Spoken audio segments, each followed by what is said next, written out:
God that that they made it through. And then at their age, but they also got the medicine, they got and they were in a great hospital, all of that. 30 seconds. And I want that for everybody, quite frankly. Yeah. Yeah. Because that's not what we're seeing. Yeah, that's not what everybody's getting. Everybody's not getting that. And even then, and they also had the blessing. 15 seconds. Thank you. Thank you, hon. Let's have a great show, Coach May. And please bless us, Pastor, because we need a great show today. Need some blessings. Woo. We can change the world, change the world, change the world. We can change the world, we can change the world, change the world. This is the Santita Jackson Show. War and hate to a place of love, it's not too late. Gotta save the children, we can't wait. Let's change the world. I am breathing. Hey, everybody. Welcome to the Santita Jackson Show. Tuesday, September 28th, 2021. I'm Santita Jackson, coming to you from WCPT, the nation's largest progressive talk radio station at AM 950 Radio, the voice of progressive Minnesota. I want you to call me or text me at this number. It's 773-763-9278, 773-763-9278. That's 763 WCPT. Want to hear your voices today as we talk about these vaccine mandates. They're coming into being in New York State, and they are having staff shortages. We're seeing that all over the country, but it's in hospitals, it's with teachers, it's in the NBA. There's a lot going on, and so we want to talk about that today. And then we're going to be talking about plumbing poverty. Did you know that there are at least 500,000 Americans who do not have running water, and mostly it's in cities? But that's just the beginning of it. So when we're talking about infrastructure, there are people who cannot bathe in their apartments or in their homes because they don't have running water. It primarily impacts people of color and renters. And of course, we will have John Nichols talking about this bloated military budget and how it is impacting us, how it is impacting our priorities as we're fighting to get this infrastructure bill that would impact every facet of American life in a positive way. So I want you to call me at 773-763-9278. I want to hear your thoughts as we get some good news from the teaching pastor of the Salem Baptist Church, Stephen Thurston II. Cannot wait to hear his good word today. And want to hear from you, everybody. We've got a lot to talk about. Of course, Dr. Deborah Holden giving us the latest and the greatest on COVID-19.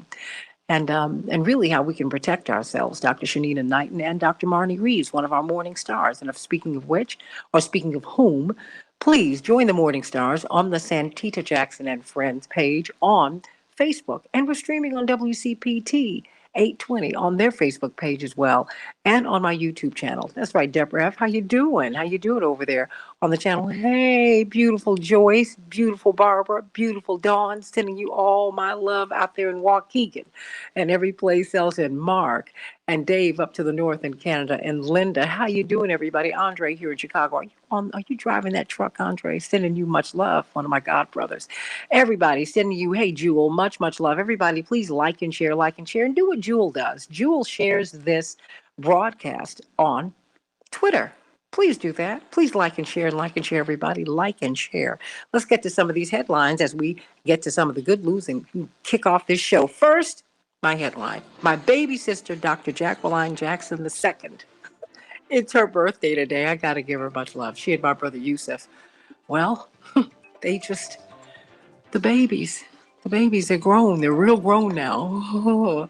In Chicago, we're going to have a high of 69 degrees. It'll be sunny. The Minneapolis, St. Paul, 82 degrees, sunny. The Dow closed up 71 points yesterday, but the NASDAQ and the S&P saw falls. Then the NASDAQ closed down 77 points. The S&P 500 closed down 12 points. The Twins will be facing off against the Tigers today, and the Cubs will be facing off against the Pirates, everybody. Coronavirus. Wow. Colder weather is coming, which means higher risk of COVID-19 transmission as people spend more time indoors. That's what we're talking to Dr. Verholden and Dr. Knighton about what we can do to protect ourselves. As the CNN report continues, it's well known that increased vaccination rates can mitigate this risk. And more leaders are employing vaccine mandates to provide that protection. We're going to be talking about that. How are people reacting to the mandates? Are they quitting their jobs? Would they rather switch than quit? You remember that old expression from the Virginia Slim cigarettes from years and years ago. Congress, Senate Republicans blocked a House passed bill yesterday to suspend the debt limit and avert a government shutdown, and, of course, not being able to pay our debts. Now, there's no clear plan among lawmakers to keep government funding from running out at the end of the month. The Democrats tied the two measures together in hopes of forcing Republicans to vote in favor of suspending or raising the debt ceiling, something GOP leaders do not want to do, despite the potentially catastrophic consequences. America has never defaulted on her debt. In the more than 200 years of our existence, that could happen. We're perilously close to it, everybody.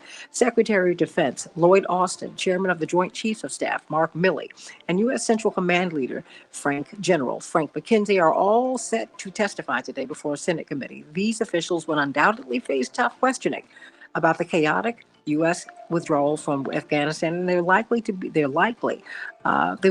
provide more information about the Biden administration's plans for preventing Afghanistan from becoming a safe haven for terrorists. Wow, Dems are fighting for a bold agenda. In the meantime, Senator Kristen Sinema from the great state of Arizona, who wants to become, she said, like the new John McCain, a maverick.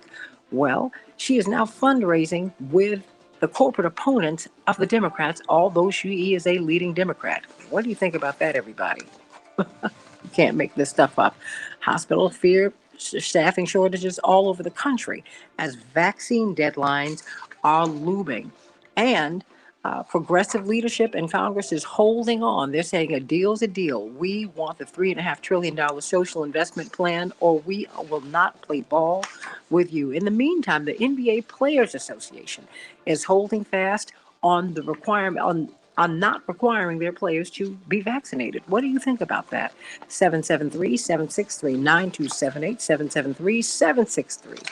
WCPT, I want to hear from you. If you text us, GWC Injury Lawyers gives you the opportunity to do that. But let us get to Pastor Stephen Thurston II. Indeed, his book, Mirror Moments, you can go to his website and get the book if you want to really take a good look at yourself.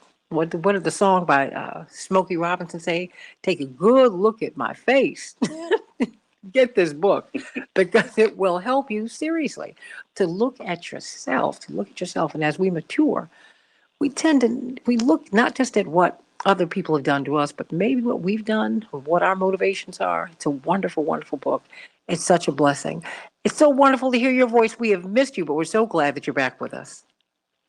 I'm so glad to be back with you, Santita, and to hear your voice. It always puts an amazing smile on my face to engage with you. I've been gone because I've been spending some away time. I was in Africa, in Morocco, for the past 7 days. And after spending the last 7 days in Africa, disconnected from my normal distractions and demands on life, it hit me when I got back just how much distractions actually keep us from fully living.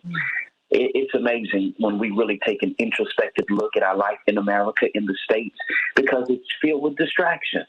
I mean, from entertainment to social media, from the menial tasks that we engage in to keep from doing the real work, to engaging in our guilty pleasures. Distractions are literally all around us. And it also doesn't help that there's a constant barrage of information flooding into our lives 24/7. It's like our head is on a swivel. I mean, just boom, boom, boom, turning every which way because so much info is coming our way. There's so much that begs for our attention and our focus, and all of that often diverts our minds from what's really important. Now, many of us can be honest, Santita, and we can admit that we do spend too much time checking emails, binging on Netflix, and scrolling through our social media feeds. But there exist some distractions that are actually far more detrimental than these to our lives. And I say that because they're subtle yet strong. They aren't announced through our notifications. There's no buzz. There's no ring to alert you of their presence. They're just quietly running in the background, keeping us from living our lives at their greatest potential. And they become so commonplace that we hardly ever notice their existence. I'm going to name a few, and I want you to ask yourself as I name them if any of these are taking up residence in your life. Number one, the promise of tomorrow. Author Joshua Clark says that we waste so many days waiting for the weekend and so many nights waiting for the morning. And so in forsaking today for tomorrow, we end up missing out on the beauty and the potential of the present. Number two, there's the pursuit of perfection. Pursuing excellence in all we do really is the right thing to do. We ought to have a standard. We should always strive to put our best foot forward. But doing our best and achieving perfection are rarely the same. Perfection can become the enemy of progress in our lives in many cases. And so in many cases, I've often heard it said that done is really better than perfect. Number three, the regret of yesterday. None of us escapes life unscathed from poor decisions, wrong motivations, or ill thought out actions. But no amount of regret can ever or will ever change our past. We got to call our mistakes what they are. We've got to apologize when necessary, and then we've got to move on. Don't allow regret from the past to distract you from the opportunities that are right here in the present. And then there's the appeal of pleasure. And someone saying, well, Stephen, what's wrong with pleasure? You just spent the last week engaging in pleasure, laying in the Sahara Desert. Yes, nothing's wrong with pleasure, other than the fact that pleasure is a terrible teacher. Think about it. The most significant lessons that we'll learn in life are rarely received during times of pleasure. Rather, they're born out of the pain that we experience in life. Life lived chiefly for the pursuit of pleasure will often seek it in the wrong places. Not suggesting that we ought to have just a painful experience every day of our life, but we ought to live a life that includes some pain so that we can grow and we can expand and we can be equipped for the next chapter that we'll face in life. And then finally, there's the presence of indifference that can distract us. Stuff happens in life that we would have never written into the script if we had full creative control of our lives. You can choose to live a life as a victim and miss opportunities to grow. You can become indifferent and poison your potential, or you can do something about what you face in life and experience ultimately joy and fulfillment. I'm closing with this. The most dangerous distractions are the ones that we don't recognize. And that's why I listed a few that you probably didn't even recognize were distractions in your life. And so let's work to reach our full potential by diligently noticing what's distracting us and putting in the work to overcome those distractions that derail us from our true destiny. Amen to that. You know, regret in and of itself is a distraction because it keeps you stuck. It keeps you stuck. Yeah. You know, my father said, honey, when you fall down, get up off the mat, begin again. God gives you another day. Just do it. You have another breath. Keep on going. Because I had a real issue. And it's something that I fight quite frankly now. What did you say? Done is better than perfect. I had a real issue with perfectionism. So for me, I was in and out of college because I was like, academically, I didn't have problems, but I was majoring in something that I hated, and I was desperately unhappy. If that was probably the unhappiest time of my life, and happiest because I had a lot of wonderful friends. But I got stuck in regret a lot of times, you know, and it was just what a waste. Well, you know, I can't say it's a waste of time because at this point now, I understand it. Mm-hmm. I get it. I get it now. I get it. I do. But I do understand how, you know, you have to keep it moving. Ooh. Gotcha. Thank you for that. Because that's really it. Because you would, you know, I think from what I could see, you enjoyed yourself, but I really thought that you were with a wonderful group of people with whom you could engage in some real reflection. And I think that, you know, you were able to cut out the noise. I was so glad to see your father over there, whom we love so much, Pastor Thurston. Ma'am. He's one of one of my spiritual fathers for sure. And I think we all need that. Sometimes we need to get away. We need to get away with our friends. And we can, That's when it. we're in those safe spaces, you can tell each other things that you really can't tell each other at home, right? Exactly. And you come back so renewed, so revived, rejuvenated. Bless your heart. I'm so glad.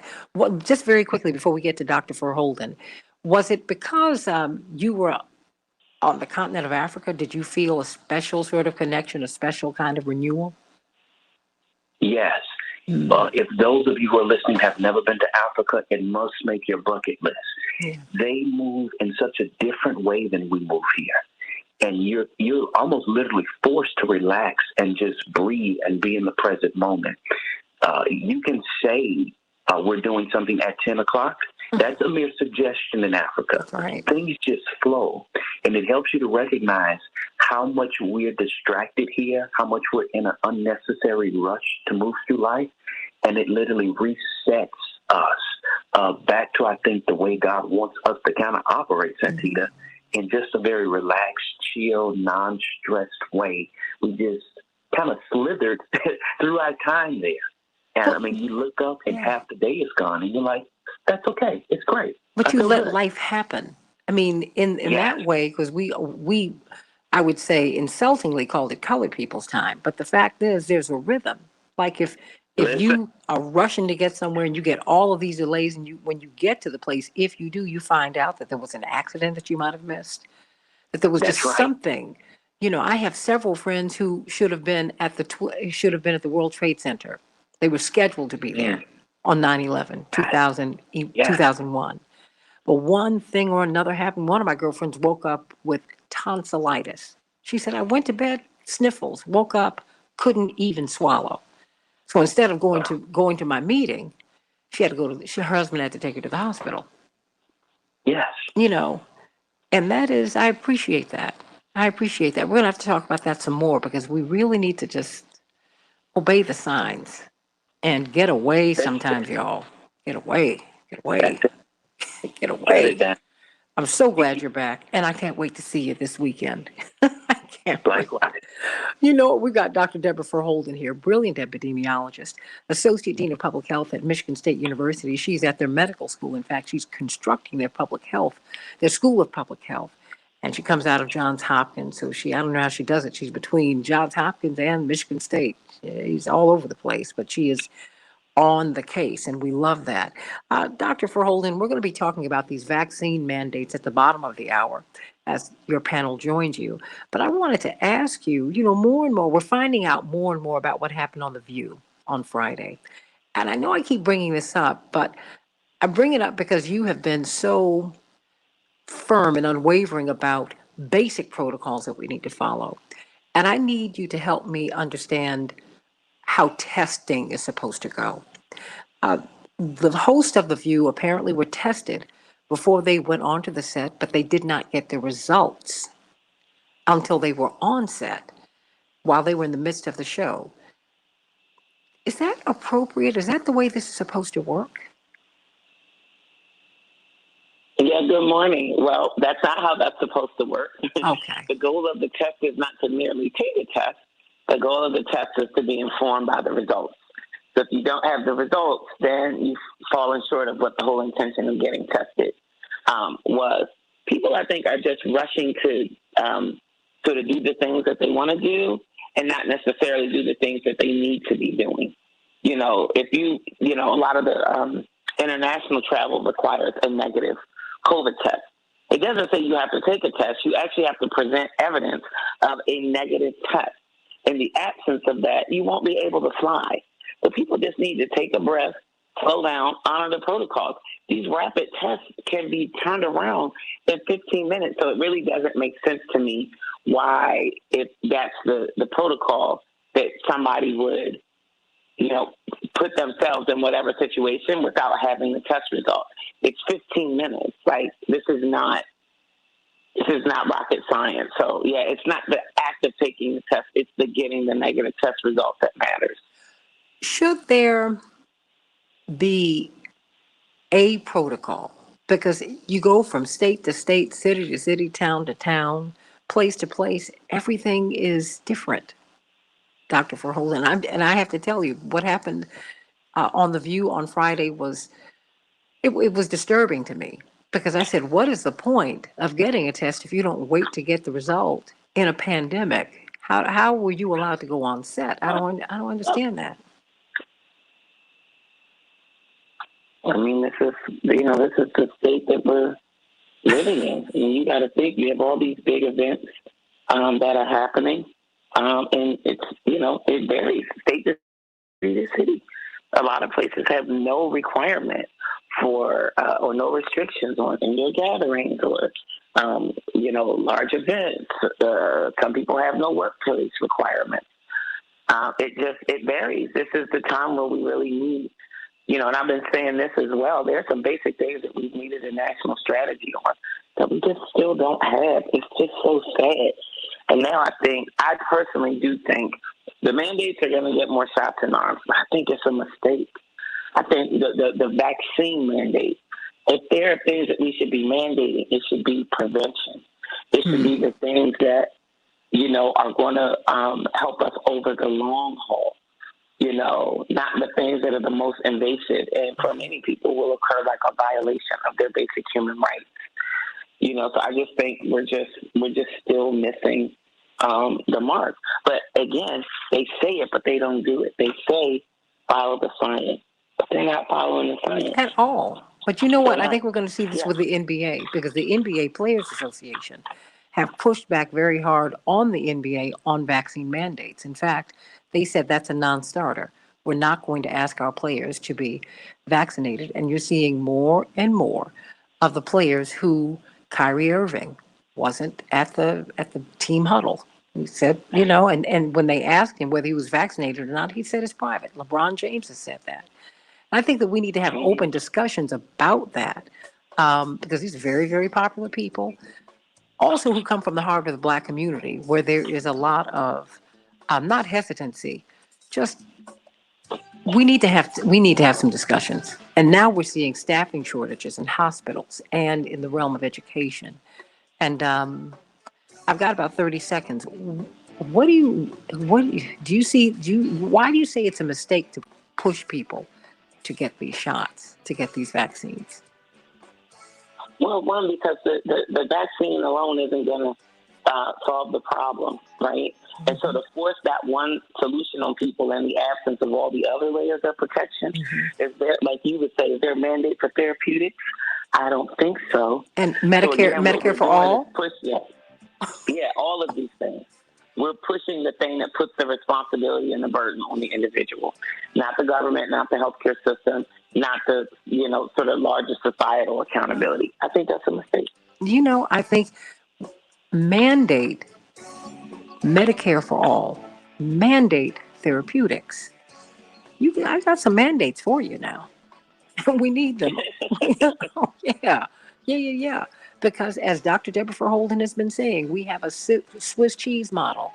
There are many layers of protection that you need to be protected, not only from COVID, but from so many other viruses and illnesses that could destroy your health. It's not just COVID, everybody.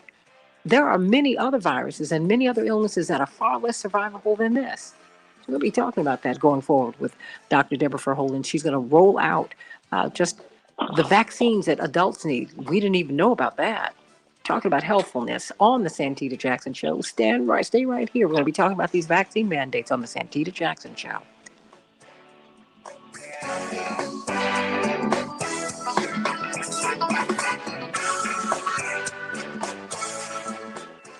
Joyce says, good morning to our beautiful Glamma, Dr. Deborah Verholden. Go on, Glamma. Good morning, Joy. Oh, you got to say hello to Stanley and to Dave and to Daryl. You got to say hello to all your people because they're saying hello to you. Good morning, people. And now we need our India update, please. Oh, man, she's doing wonderful. She turned a month. What's today? She was 4 weeks last Thursday. She was born on the 26th, so she's a month. she's really trying to get that head held up real high and keep it up. She's busy. She's just, it's like, I forgot. I haven't been around a little baby in so long. You know, my baby is 19. It's just so cool. It's so cool. Yeah, and you watch her, you talk, and she stares at your lips, and then she'll move from your lips to your eyes, and then she'll kind of look around. She's just taking. Dr. Knighton's on the line. And she looks like you. I mean, it's like, yeah. I mean, it's like, wait a minute. She looks like her grandma. That beautiful picture of you, your daughter, and your grandbaby. I said, wow, look at that. This is not planned. That was not planned. It's God. I did not plan on getting my picture taken that day. Oh, I'm so glad you did. Oh, you all are here. We might as well do it. I said, okay, fine. Oh, I'm so glad. Yeah, I'm so glad. I'm so glad you did that. I mean, you know, there's a woman who helped to raise us, Mrs. Neal. And she never liked taking pictures. I mean, like never, ever, ever. And my sister had just been born. Jackie was about 3 months old at the time. And she was sitting on we had this big, crazy 70s style sofa. It was in the 70s, of course, that all 7 of us could get on. You know, the huge ottomans, big back, all that, really mod. And she was sitting on there, and she had rocked Jackie to sleep, and Jackie was just in her arms. And this is the one time she did not push back. Good morning. Hey. This is the one time she did not push back on the photograph. And you know what? You know it's the last photograph ever taken of her? Wow. It was Christmas. And she said, okay, no more pictures. And she helped to raise me, bless her heart. And she went to Mississippi with her husband. And she'd always worried about his health, and she had a heart attack. Oh, I'll never forget that as long as I live. And that's a picture I absolutely treasure. Treasure it. Yeah, it's those little things. And Paula said that's a beautiful picture of the 3 generations. And girl, look, I mean, can you believe that? That's 3 generations. I'm like right there. Oh, that is so great. That is such a blessing. Oh, such a blessing. Such a blessing. Well, you know, we've got Dr. Knighton and we've got Dr. Reeves with us. So, Dr. Reeves. Hey, Dr. How you doing? I'm good. I haven't heard your voice in a little bit. I've been just busy. It's been crazy here in New York. How's the grandbaby? Wonderful. Oh, growing big, growing fast. Looking like her grandma. 35 seconds. You stand by everybody. Slow down, favor. Okay. oh wow. Stand by everybody. Okay. Locked up high and away from children. Properly labeling and securing medicines and supplements, and installing carbon monoxide detectors in furnaces. Visit 15 seconds. to learn more. All right, everybody. Center We're at going to get right to this. If you can bring that down just a little bit, 24 hours a Postman. day, 7 days. Okay. It doesn't have to go all the way down. It was just a little loud. Okay, so everybody like and share, please like and share. Stand by. Change the world, change the world. We can change the world, we can change the world, change the world. This is the Santita Jackson Show. War and hate to a place of love, it's not too late. Gotta save the children, we can't wait. Let's change the world. Hey, everybody, welcome back to the Santita Jackson Show, WCPT 820, the nation's largest progressive talk radio station, AM 950 Radio, the voice of progressive Minnesota. Sending my love to the Sounds of Blackness up there, Gary Hines. Thank you for letting us use this music. We love you, love you, love you. Everybody, I want you to call us at 773-763-9278, 773-763-9278. If you want to text me at that number, GWC Injury Lawyers gives you that opportunity. I want to know how these vaccine mandates are impacting you. Did they compel you to get the vaccine? Has it compelled you to resign from your job? We're now seeing staff shortages all over the country because people would rather resign than get vaccinated because of misgivings, not just hesitancy. They have misgivings, and we're not having free and open discussions about these. And I think it's hurting all of us. And so let's talk about this today. Let's talk about what's happening. Ground zero for this, like it was for the virus, has been in New York, Dr. Deborah Verholden. Um, New York City can now proceed with the vaccine mandate for educators and staff, according to judges. And so, what do you think about that, everybody? I mean, how do you feel about that? I mean, particularly since we know now that these vaccines don't prevent, but they mitigate. They really can help you not to get as sick um, with COVID 19, but some people have also gotten sick from them, to be fair. Not the overwhelming majority, but a nice chunk. And so I think we need to talk about it all. In the meantime, New York hospitals are firing and suspending staff who refuse the vaccine. And now, as a consequence, many New York hospitals are not able to deliver babies. They're not able to deliver a full range of services because of that. What do you think about that? What do you think about that? Call me at 773-763-9278, 773-763. WCPT. Let's start with you. Dr. Reeves, what's going on in New York? Dr. Marnie Reeves, of course, she is one of the Morning Stars, but she is also a leading teacher in New York on the university and high school level. She's also a leading union. Stewart, is it? Leader, chapter leader. Chapter leader. So, I mean, you're seeing this from the ground up. Talk to me. Talk to us. What's happening in New York? Well, New York City is definitely off to a rough start for their school year. We started out this year with the vaccine mandate. Initially, what the mayor and the chancellor suggested or proposed was that staff, and that includes teachers, paraprofessionals, school aides, food service providers, as well as safety agents and custodians had to be vaccinated or they would remove them from payroll. So the union went in and initially we went to mediation and arbitration, and we won the opportunity to get staff, if they were removed from payroll, to keep them on their medical insurance. We also won our request to ensure that if they were off for a year, they would be able to return to their jobs either once they got vaccinated or come next year. They wouldn't lose any time. They wouldn't lose any days from their sick days or their leave days. Then the mayor came back and the mayor decided, okay, well, this is the cutoff. And if they're not vaccinated, that's it. So the entire city, principals, teachers have been in an uproar. We went back into arbitration and we were given the option of either a medical exemption. There are three options.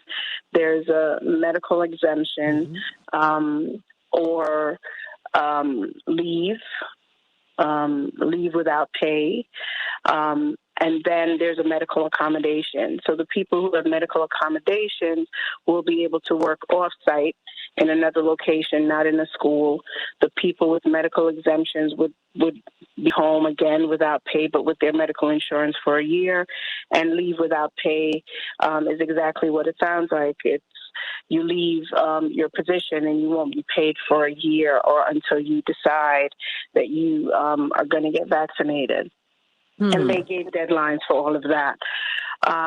So there was an injunction that allowed for our union members to still continue as they were and work until a judge decided last week, Wednesday, that they were lifting the injunction. I was actually in the middle of a citywide meeting with the UFT president when he got that text message that the injunction was lifted.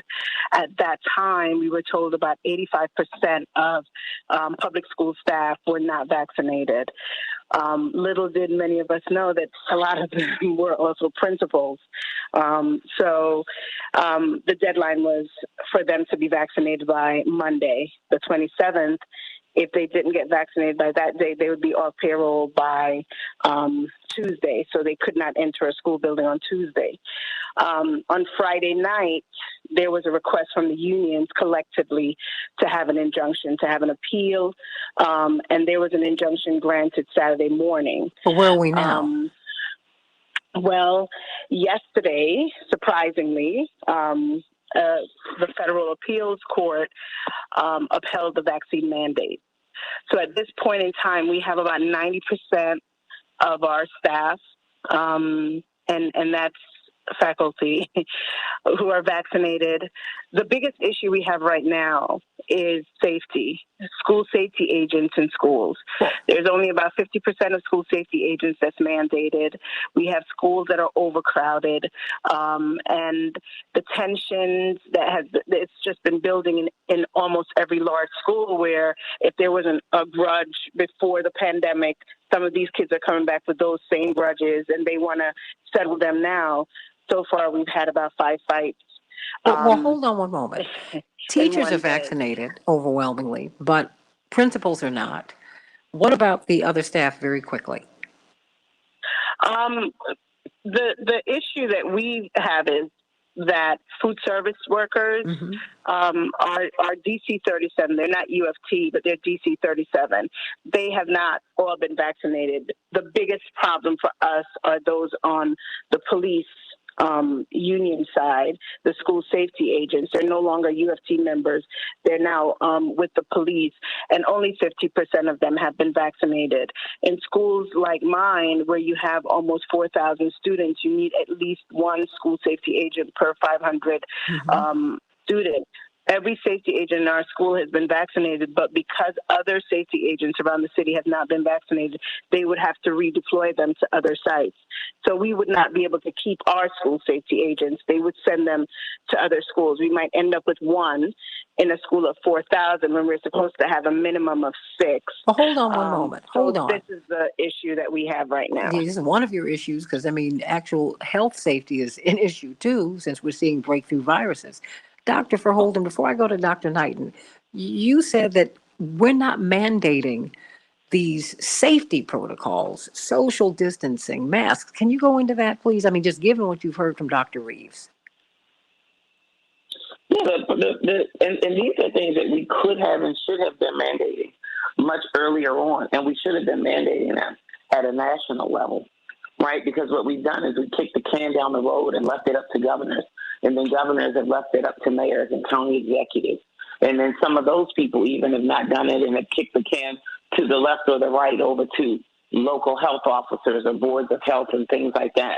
We need people to be operating at the highest level of legislative authority for good prevention and public health. If we had done that out of the gate, we would be in a very different situation right now. So I do feel like what a massive leap. We could never get a national mask mandate. And here we are now pushing for national vaccine mandate. That to me is it is not good public policy. There are still so many valid reservations that people have about the vaccine. And don't get me wrong, my personal preference, I wish more people would choose the vaccine, but I respect the fact that they haven't. I respect that. That's people's rights. And the way this has been done, and many of the adverse events that aren't being talked about, many of the negative consequences that people have who do get vaccinated, I can understand why people are where they are. So to me, instead of forcing the jab in people's arms, why aren't we doing the work to make sure that all of those other prevention measures are in place? Where are all the resources and supports for schools and for school teachers and for staff and school children? We've missed the opportunity to deal with those things, and instead, I think, are going for the easy win, which is only going to increase hesitancy, I think, for a lot of people. Clearly, if you're willing to lose your job, you've got your heels dug in, and the mandate isn't going to help. It's called confirmation bias. If you already think that the vaccine is a bad thing, and now someone is forcing it on you, it will confirm for you that, in fact, this isn't good for you. That's why it has to be forced on you, and you aren't allowed to freely choose it yourself. And the problem with that is we're playing a long game here. Right now, we should be playing a long game. We're going to have to confront this COVID vaccination issue every year. This is not going to be something that it's going to be a one and done, or we'll get out of it, by the end of this year and it'll be behind us. We're going to have to figure this thing out, because this is a vaccine that we're going to see time and time again. Dr. Knighton, this is something that you feared would be upon us. Hospital staff shortages. And now we're seeing fire department workers, I mean, firemen and women and police officers having to drive buses. We're having to get vouchers for Lyft and Uber because bus drivers are people are refusing.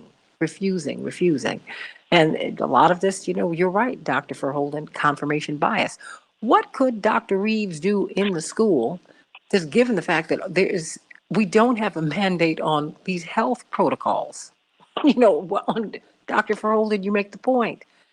Prevention is worth an ounce of prevention is worth a pound of cure.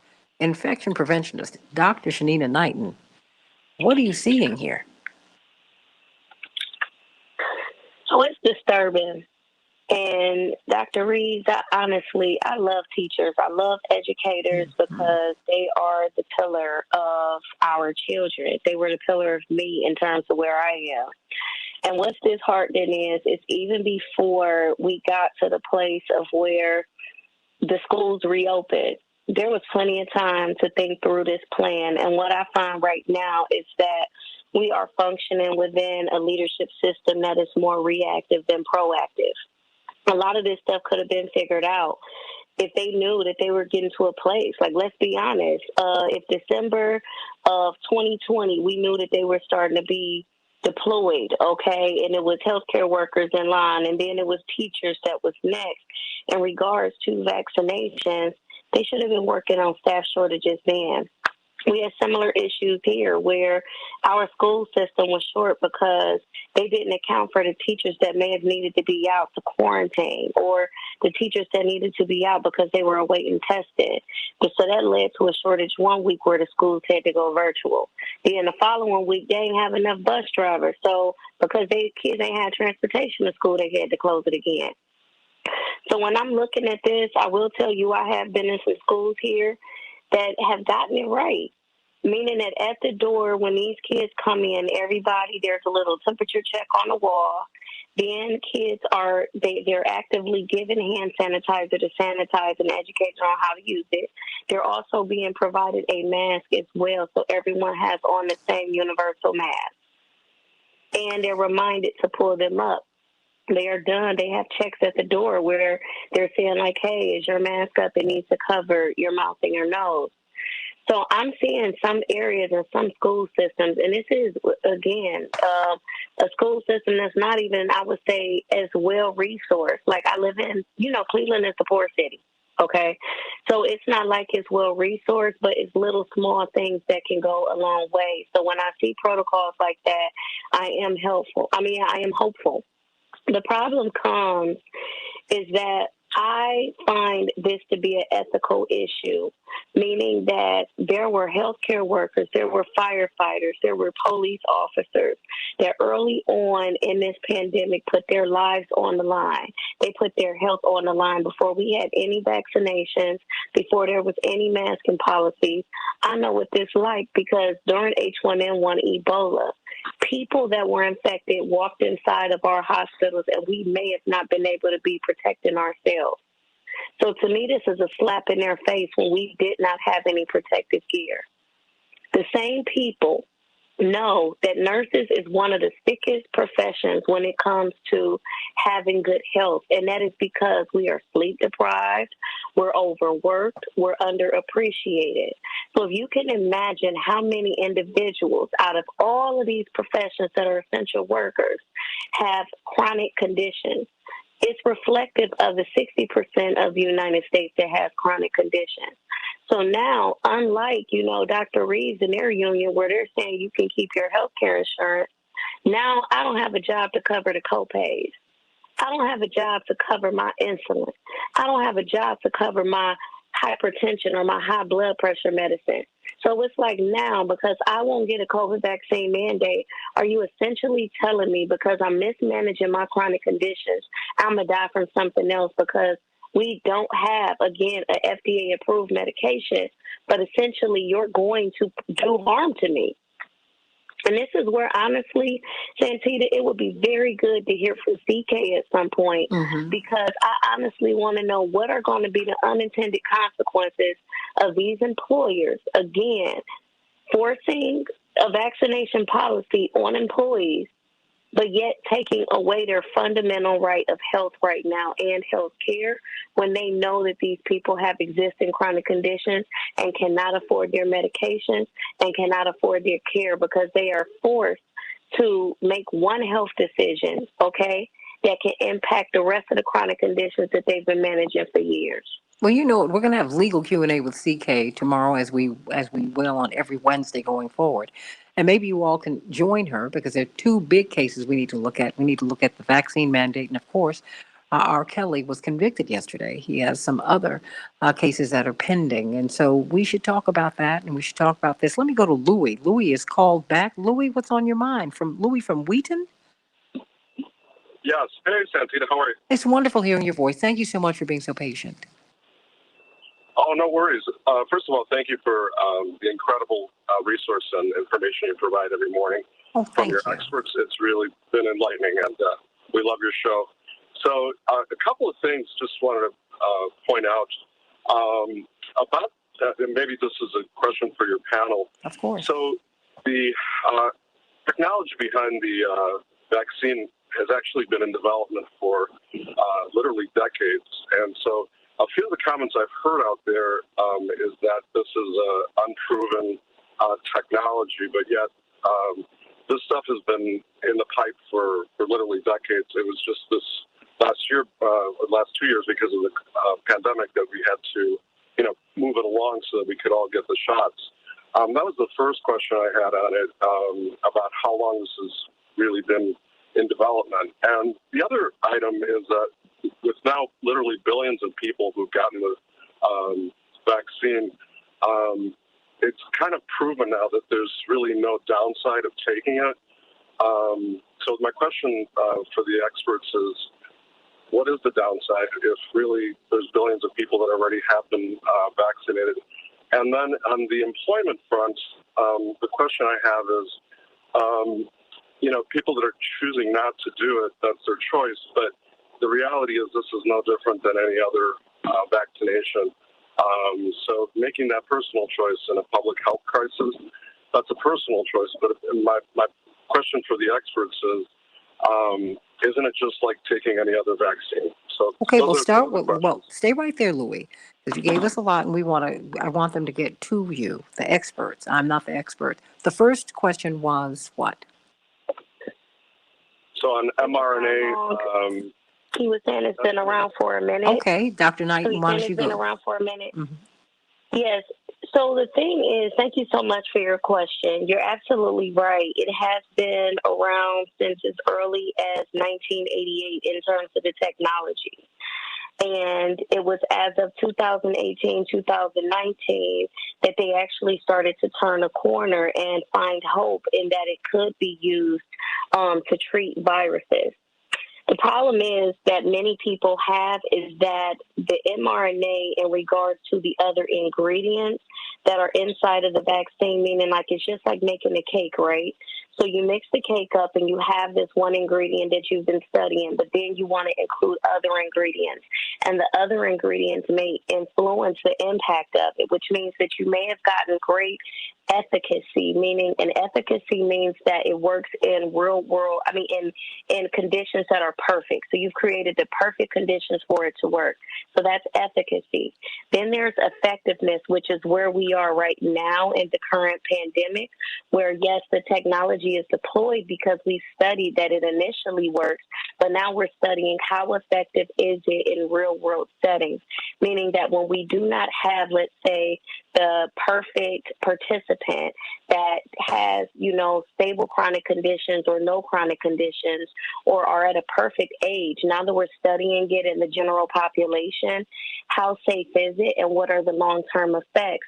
There are limitations of all studies and all technology. There are limitations of even this technology. And so some people's hesitancy is just waiting to make sure that those limitations that were not worked out even as of, let's say, 2019 are resolved to the point of where they won't lead to long-term consequences. Unfortunately, because you're absolutely right, the technology has been around, but this particular vaccine, this is the first time that it has been employed in a vaccine. It has not been used in a medication before, but we do see promise, and this did come out to be the best option at that time. We have to remember that it was created March of 2020. December of 2020 is when the first person got it. And so right now we are coming upon a year to say how well does it work. The issues now that are arising is because we are seeing quote unquote breakthrough cases, right? And we're still indicating, is it breakthrough or is it the fact that the vaccine is wearing off? The other piece of it is when we talk about health equity and the fact that our country, many people have not had access to health care before. Many people have had to manage their health through holistic and natural ways, meaning that individuals, even prior to this time, have found other ways to be able to manage their health, but yet something is being forced on them where they feel that they should have a choice because they did not have a choice before to be without health care insurance. So I think it's a multi-layered problem here that we're looking at. And it's not to say that people should not be vaccinated. So that's not what I'm mentioning. I'm just saying that there is a valid case for individuals that are saying, hey, if I've been able to manage my health before, then why is it that this is being forced on me now? Or if I didn't get support for my health before, why is this so important for the government to help me with when I've had issues? And so there's a lot of skepticism just around those issues. And so that's where we are right now. But you do make very valid points. You have awesome questions that a lot of people want answered. Louis, stay right there. We'll answer the other two questions very quickly during the commercial break because we've got to go on to plumbing poverty. So many Americans do not have running water in the United States of America. They are renters. They are primarily renters and people of color. Right in the urban world, people cannot bathe. Everybody can't flush their toilets. Wow. But I'm going to get a couple of quick answers. Dr. Reeves, in 1 minute, what's the path forward? Should the vaccine mandates be lifted, or what is your union fighting for? 1 minute. The union is fighting for the vaccine mandate to be completely removed. We have a shortage currently of teachers, and the fact that we have this mandate, we're not mandating kids to be vaccinated. We've had several cases throughout New York City in our public schools. We can't continue to blame the unvaccinated for the spread of the virus because we're seeing where it's not just the unvaccinated that's spreading this virus. So the union wants this removed so that everyone will be able to work, continue their testing if they choose not to be vaccinated. Those who have been vaccinated, they're fine, but continue to practice safety protocols. Dr. Knighton, gave an excellent presentation here at my school, and we need to ensure that we're practicing healthy, safe habits. Absolutely, and we need Dr. Verholden. And absolutely, we need Dr. Verholden at the table talking about policy. She said, wait a minute, we're not even mandating safety protocols, social distancing, masks, and there's so much that we're not doing, so much that needs to be done. Stay right there, Dr. Verholden and Dr. Knighton and Dr. Reeves. I think Louis is still there. I wanted you to answer his questions. We're talking about plumbing poverty, everybody, at the top of the hour. And of course, John Nichols will be talking about this bloated military budget. They're getting billions of dollars that they're not even asking for. And we can't get $3.5 trillion and then some through to get Wi-Fi, to get childcare. I mean, really? More of the Santita Jackson Show here on WCPT and AM 950 Radio in just a minute.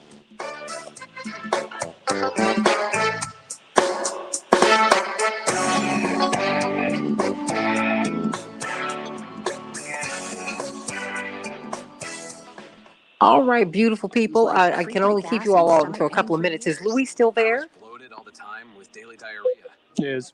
Okay, Louis? I kept thinking it was. Yeah. Okay, I just very quickly wanted them to answer your questions. I'm sorry, honey, we were running out of time. What was the second question? Okay. So the second question was in terms of the proof of the technology. There's several billion people that have been vaccinated already. What I really hope, Santita, is that they're out there letting people know it's okay to take this because there's no research required anymore. There's people with outstanding, health issues, one here, one there, but I'm hoping that, people hear the word, it's doing well, and the more people that get vaccinated, the less likely that we'll see, more breakthrough because there'll be less community spread. Well, I don't know now. I mean, but hold on. Is that true? I mean, is the community spread due to the unvaccinated, or is it, because you can still get COVID, you can still spread it, right? Yeah, it's a great question, but the answer is based on the medical research. I'm basing all of this on medical research. And remember, bless your heart, Louis, both my parents just had COVID. My father, my mother got it from someone who was vaccinated, I'm so sorry. No. Praise God. They're doing okay. But I think that we've heard this language of this is a pandemic of the unvaccinated, and it's just not true. Yeah, no. But I think what's missing, the piece that's missing though, is that if you're talking about immunity as a whole for society, the more people that are vaccinated, the less people that are going to get. But wait a minute. But Louis, I have to interrupt you. If you look at Israel, it's not true. Israel is like the perfect test case. More than 80% of their population have been vaccinated. They are having record hospitalizations. So clearly that's not true. It doesn't mean that the vaccine doesn't mitigate the severity of the effects of COVID-19. But but it wasn't explained that way initially, right? So I'm saying, I think that, I think number one, we need to open up the discussion about. No, I agree. I agree with you 100%. But what I really feel though is there should be no reason why people are pushing back as hard as they are. Well, hold on. The vaccine itself. Well, hold on, because I want them to answer you, because I'm going to have to let you all go in within 2 minutes, because I've got to move over for my next guest. Okay. But can you Dr. Furholden, Dr. Knighton, can you? Dr. Knighton? Dr. Furholden? Yes. Okay. Somebody. Yes. I was going to let Dr. Furholden take it. Okay, Dr. Furholden. Offer a different perspective. I think so, because she's, public. I think we do need to actually continue the research, because the notion that, I think he said billions of people have taken it and it's, been proven safe and effective. There's still a lot of unanswered questions. For example, what percentage of how do breakthrough cases vary as a function of what vaccine you got? How do these adverse events, how many adverse events I've personally had people tell me about, and I immediately ask them, did you report this to this adverse events reporting system? Did you report it to your physician? I do think when you actually talk to people who are a no, or who are a no for now, and you hear what their hesitancy is, most of them, or their reluctance, most of them have more questions left than answers. And I do not think we're doing a very good job of both doing large-scale studies, ongoing studies, and I also don't think we're doing a good job of information dissemination. We're not doing the research, and we're not getting the information out. We're not even genotyping. In my state, they collect a random sample, 10% of the COVID tests, and they send those off to the state. The state then takes a random sample of 10% of those and does genetic sequencing. We barely even understand the extent to which we've got these variants in our community. Because ultimately, 10% of 10% is 1%. They're only testing 1% of the samples. So I do think, actually, even though the technology was under development, the deployment of it and the application in humans is new. And we owe it to people to keep doing the work, to keep getting their questions answered, and keep boosting their confidence in the technology and in the vaccines themselves. And I do think also, I don't like the term that this is a disease of the unvaccinated. And if we had more people vaccinated, we would see decreased community spread. The question is how. And I just don't think at this point, forcing it on people and people losing their job and all that, it's going to create further inequity. So I look in places like New York, like why teachers are not correctional officers. Like, it makes no sense to me. Good point. Yeah. Well, thanks, Doctor. Yeah. And thank you, Santita, for taking the time. And I really learned a lot today. So hope continued success, okay? Oh, well, thanks, sweetie. This is your show. And I want you to call in again. And please, please, please stay safe, okay? Okay, you too. Bye-bye. Bye, sweetheart, and practice good. Bye. You know, and Dr. Knighton, thank you. Dr. Reeves, thank you so much. Both of you And stay safe. Just to say, Yes. I know you guys you're going on. It's Yes. all city workers. It's all New York City workers, not just teachers. Oh yeah, I said that at the top. It's everybody. Yeah. And this is a mess. It's a mess. And you But bring that up the didn't work point for the since city our of New York. What about New Yorkers? 45 seconds. I got to let you all go. Dr. Exactly. Furholden's got to stay. Yes. We got to move on. I mean, I'm just saying. No, I hear you. Yeah, We'll talk more about this. I That's the promise truth. you. But I got to get on to this next All right, topic. bye-bye. Say, Dr. Furholden, With stay. no HVAC systems. Yeah, it's crazy. Dr. Furholden, you're not going. Oh, okay. I have Remember? Miss Myers on the line, and we have about 15 seconds. So, guys, I'm jumping into my class. Okay. All right. Love you all. Have a great show. Thank you. Thank you. Dr. Furholden, remember? Plumbing poverty. Yes. 10 seconds. Oh, we're going to explore more of it, but yeah. We can change the world, change the world, change the world. We can change the world, we can change the world, change the world. This is the Santita Jackson Show. War and hate to a place of love, it's not too late. Gotta save the children, we can't wait. Let's change the world. I am breathing. Hey, everybody. Welcome back to the Santita Jackson Show, the second hour. It's Tuesday, September 28th, 2021. I'm Santita Jackson, coming to you from the nation's largest progressive talk radio station, AM 950 Radio, up in Minneapolis, St. Paul, but WCPT here in Chicago. I want to hear your voices. Thank you, Louis from Wheaton, for calling in with so many substantial questions. You asked questions that people needed to get some answers to, and thank goodness we had this magnificent panel that really raised the questions and gave us some really needed answers. I want to talk about plumbing poverty. So many people in urban America, people of color and renters, do not have running water. They do not have running water, which means you can't flush your toilet. You can't bathe. You can't practice hand hygiene and proper physical hygiene, personal hygiene in a pandemic, let alone in regular times. Got to talk about that. And then John Nichols is going to talk about this bloated military budget. They get billions and billions and billions and more dollars. And we are begging for crumbs, everybody. What is going on as we're trying to fight to get this infrastructure through? Let us get some of these headlines out of the way so we can talk about plumbing poverty. It might not sound very sexy, but you know what? Somebody who's listening today might be impacted by it. Think about it. We never know what people are really dealing with at home. Never really know. And everyone should have the basics. Heat, water, lights, gas. Should have that. Everybody in Chicago, we're going to have a high of 69 degrees today, sunny. Minneapolis, St. Paul, 82 degrees and sunny. And in Chicago, we're going to be breaking ground on the Obama Center. They will have a Chicago Public Library there, recreational spaces.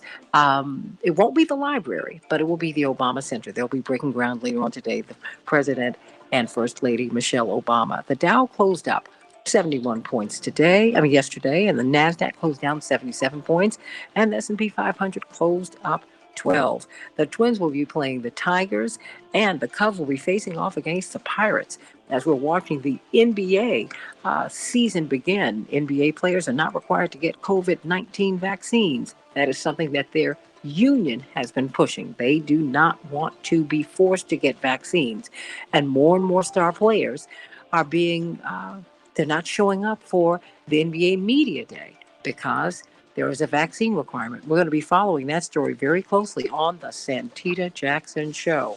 And in the meantime, colder weather is coming. And so we're going to have a higher risk of COVID-19 transmission as people are spending more time indoors. Do you know what your health and safety protocols ought to be. Stay tuned to the Santita Jackson Show so that we can talk about it, everybody.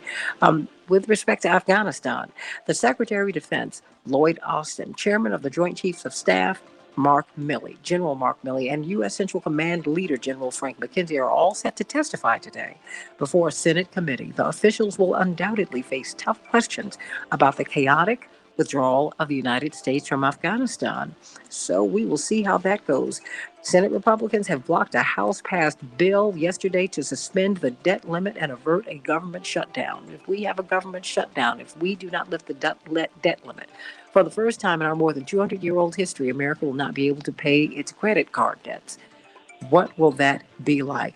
There's no clear path among lawmakers to keep government funding from running out at the end of the month. Democrats tied the two measures together in hopes of forcing Republicans to vote in favor of suspending or raising the debt ceiling, something GOP leaders do not want to do. What will they do, everybody? What will they do as Democrats are fighting for this bold agenda? Kristen Sinema, one of the two moderate so-called Democratic senators, along with Joe Manchin. Well, it turns out she's raising big corporate dollars with the opponents of the Democratic Party. How does that work, everybody? She says she wants to be the new John McCain, the maverick, the maverick. But is that the way to go about it? Well, call me at 773-763-WCPT,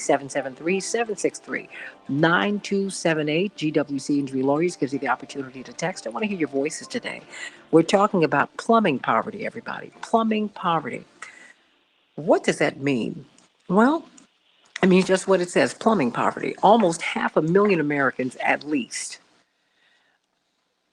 do not have plumbing in their homes. And some people are calling these conditions inhumane.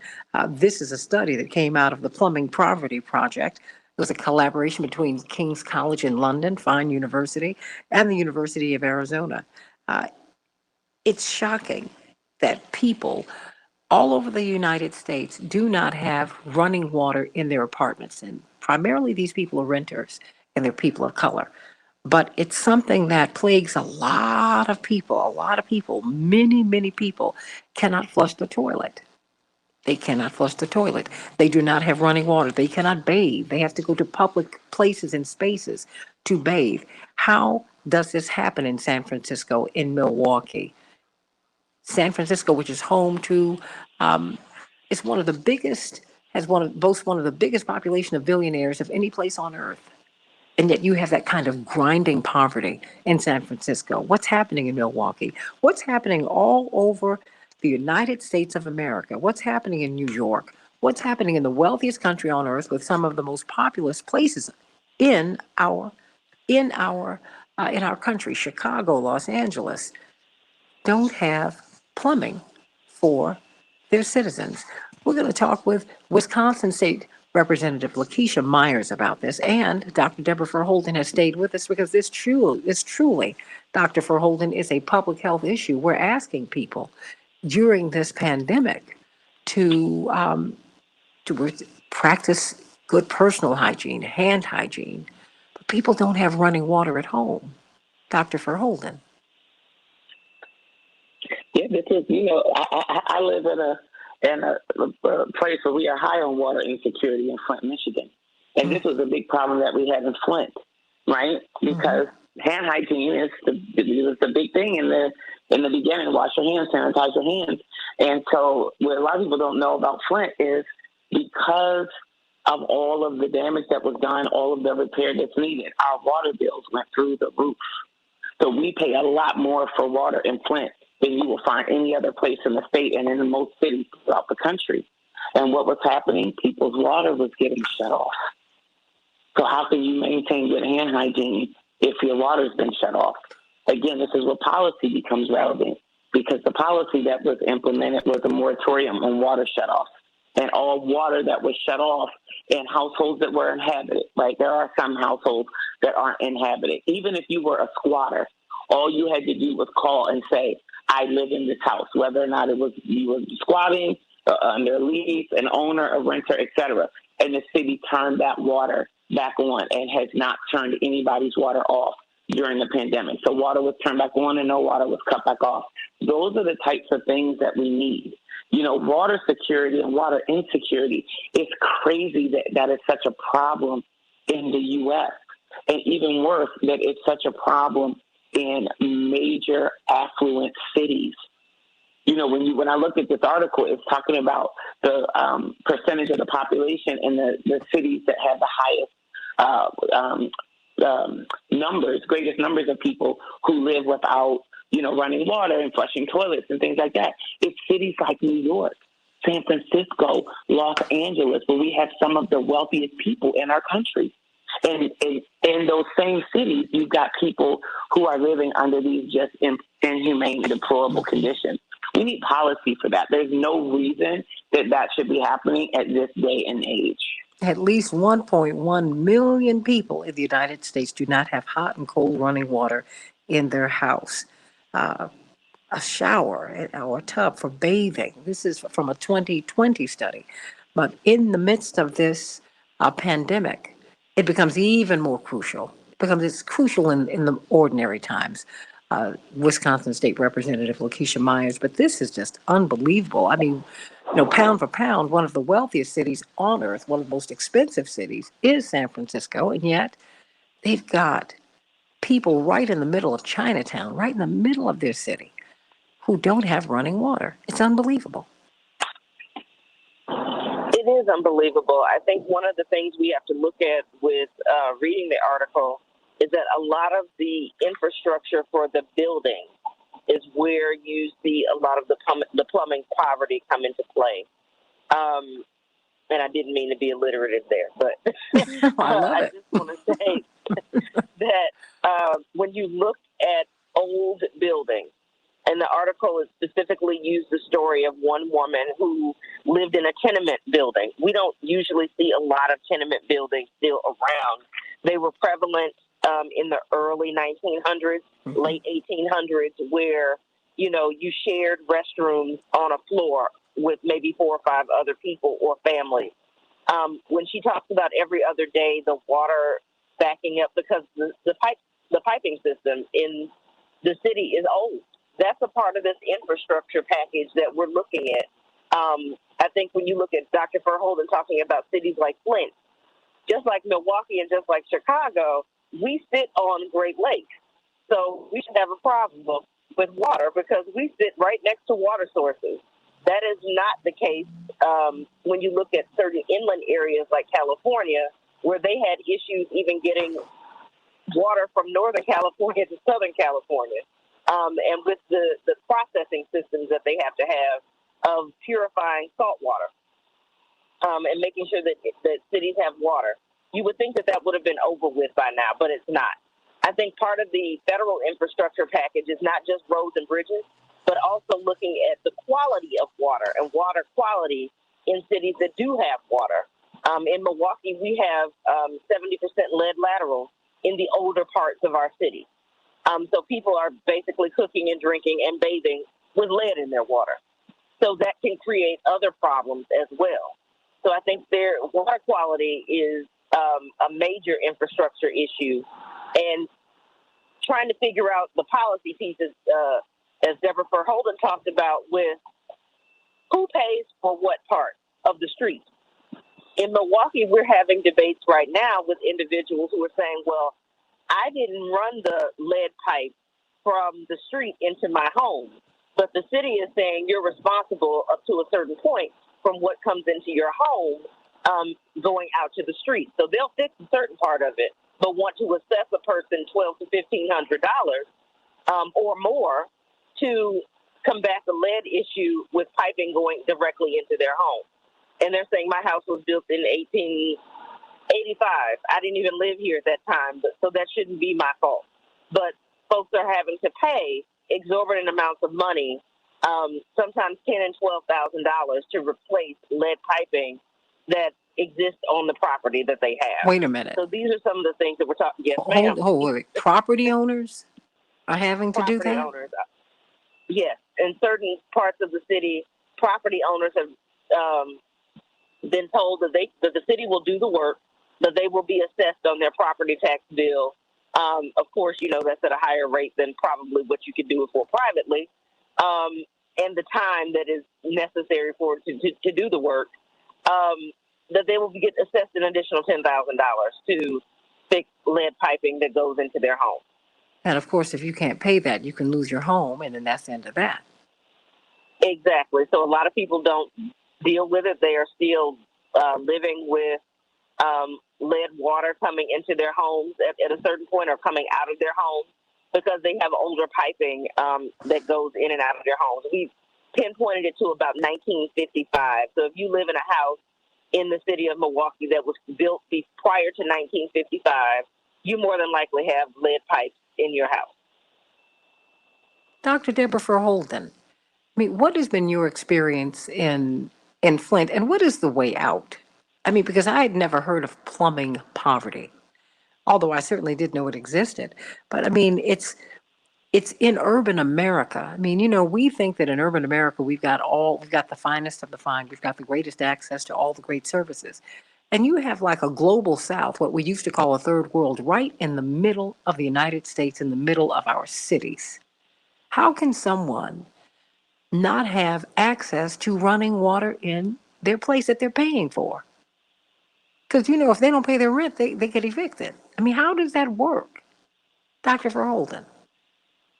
Well, we know we have huge disparities in really inequities and housing quality. And, it's like gums without teeth. We have laws on the books, but those laws are by and large not enforced. And when they are enforced, they're not enforced fairly and equitably across all groups of people and across all communities. So that part of it is like, it's sad and tragic, but it's not a huge surprise. And as far as the path forward and how, there are plenty of communities who have said, we know we have a problem. What I want to make sure people understand is there was a point in time when lead was the best that we had, and we thought lead was everything, right? It's a soft but sturdy metal, right? It was a cheaper metal. So we thought lead was a great thing. By mandate, some other jurisdictions, their plumbing was made of wood. Like, you got to get, we've evolved so much, it's hard for us to wrap our heads around that. But as we begin to understand and learn more about lead and just how potent of a neurotoxin it is on human development, the guy that found lead and put lead in gasoline died of lead poisoning.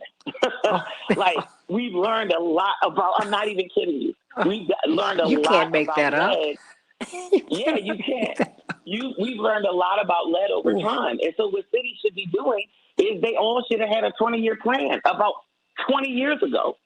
If you just did 5% replacement every year of your infrastructure and your service delivery line, in 20 years, you would have your whole city done. And then when you get booms in your economy or something like that, then you can maybe do more. But this needs a plan. And cities that don't have a plan and that aren't prepared, like Flint, are paying a much higher price. So us not updating our water treatment facility, which if we had done that was suggested about 10 years ago, 10, 15 years ago. I'm adding on this 6 years since the Flint water crisis. That would have cost a little over $1 million. They said, we don't have the money. If we had, started a 20-year plan to replace all of our aging infrastructure, we wouldn't be here. They said, we don't have the money. If they had put the $80 to $150 a day anti-corrosive in the Flint water that they, when they diverted from Lake Huron to the Flint River, we could have avoided a lot of this crisis. And they said, we don't have the money. And what happened is it eroded that whole ecosystem, right? If you opened up a pipe that delivers water, either whether it's through the infrastructure or even the service delivery line, it's like gross looking. But it's a nice little ecosystem in balance. And as long as it's not disrupted, everything is fine. All that sludge got washed away with that acidic water, and then that acidic water started to corrode the pipes, and they started to release lead. Guess what happened? That acidic water then also started to flow through the pipe infrastructure inside of people's homes. And for the older homes, of course, and who lives in older homes, you're more likely to find Black and brown people, immigrants, and people living in poverty. Then their own pipe infrastructure, people's hot water heaters started to corrode. Remember, General Motors in Flint wanted off of this water switch, and the city switched just the General Motors plant back to Lake Huron water because it was rusting and corroding their car parts. we were cutting metal and bending metal and all that, and there's a lot of water involved, and the water was messing up their car parts. Well, and So, this is the water I'm drinking. And we need to plant. Yes, the water was too acidic for the car parts, but it was cool for us to drink and make formula with and cook with and bathe with and all these other things. So people need to make long-range plans. We now know that lead is not the way to go, and cities need to make long-range, long-term plans to do that work, and they shouldn't do it on the backs of the citizens and charge the citizens. Well, in Flint, they've had to do a total replacement of every lead service delivery line. So that's the line that takes the water from the street to your house. And now a lot of people are getting damages because the pipe infrastructure in their house was damaged. But you know what? Hold on. So that's, No, because I'm feeling you. But while they're doing these mandate that everybody has running water in their place. How about that? Huh? Yeah. I'm saying there's some basic things that we're missing here. You can't flush your toilet. I cannot even imagine. People don't want to live this way. It's not right. No, they don't. State And Representative Myers, this is rural awful. Communities, it is, and it's urban and rural places that are dealing with this. When you have people that still are not on quote unquote city water, which would be some of my family members who have to have their own, water Their own systems water because source. they My live brother had to do that in when the- he was in in the Congress. country. You Yeah. remember when my Exactly. brother was in Congress, he had to get people water. This was in the late 90s, That's early right. 2000s. People did not have, they Absolutely. didn't have water in Chicago. I could not believe it. I said, how can Exactly, how can because we have something like this? there are people who still live with well water, and that's not good for them either. So you don't have a natural system of, trying to even get water away from your house to get rid of waste. People still have to deal with, cesspools and still trying to get rid of waste away from their house, and they live with septic tanks, all of this kind of thing in the 21st century.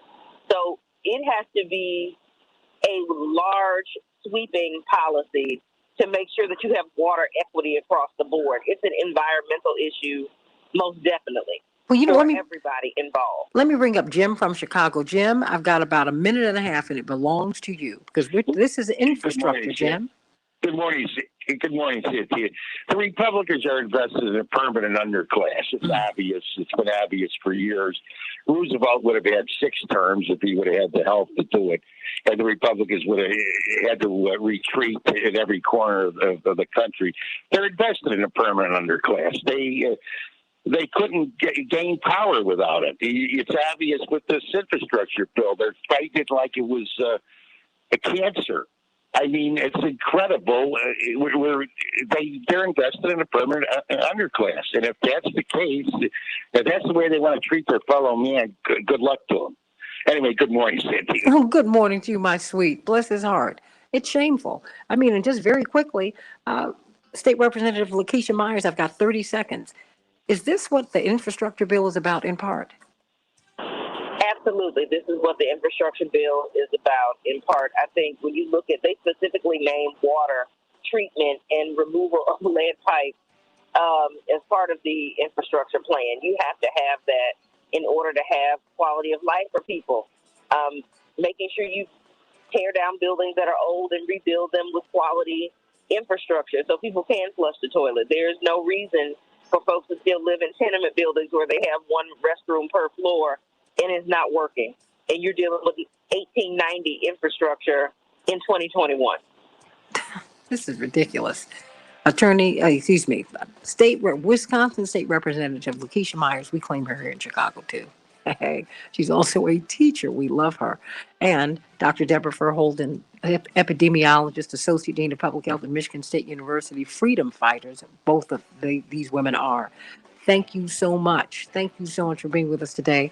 This will not be the last time we talk about plumbing poverty. Pardon the alliteration. Thank you. Miss Myers, the teacher. Yeah. It's something we need to think about that, and we need to act on it. That's why you need infrastructure, and you need it passed right now. Nobody should have to live like this. Going to talk about this bloated military budget. That's part of the problem too. They get money hand over fist while we're begging for crumbs. What's up with that? Back in just a minute.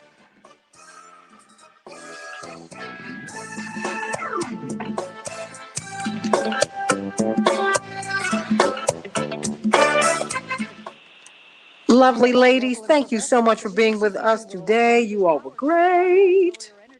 Thank you so much. I appreciate it. Oh, look, bring you on as much as I can. I know she's not calling me Okay. again, is she? What? Don't call me anymore. Tough. But thank you so much. Thank you. Let me put this over here. Absolutely. Ooh, All right. it's a I'll talk lot. to you later. Oh no, thank you so much. Really. Thank you, thank you, thank you. Thank you. Thank you for being I with us. appreciate it. Dr. Deb, Absolutely.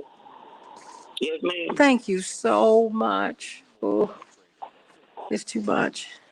Oh, it's too much, honey bun. It's too much. All these things that can get you wound up so early in the morning, huh? Yeah. Oh my gosh. But you know what? I think we have to have another kind of talk about water security. Because this is awful. This is really, really awful. It's awful. Awful. But thank you, Dr. Deb. We're going to be talking about this military budget right now. It is just, it's a lot. Okay. All right. Have a great rest of the show. I'm on sorry, my way sweetie. I back. just started reading something else. I'm sorry. I'm sorry. I apologize for that. I'm sorry. Thank you, sweetie. I'm going to call you. Okay. Bye-bye. Okay, Grandma. Thank you. That's what they call her. Eisenhower, an hour and 10 minutes, 390 to downtown, 57 minutes for Wolf. Okay. Stevenson, and 2.9 minutes from the veteran. Sorry about that. No, honey, that's Mr. okay. Nichols is on the line. Okay, fantastic. Mr. Nichols? Hello. How are you? Brother John, how are you? I am good, my sister. How are you? Oh, boy. I'm doing well. Doing well. Is Jim still there? We spoke with Jim, right? No, he hung up. Oh, okay. I'm sorry. Okay. Okay. Okay.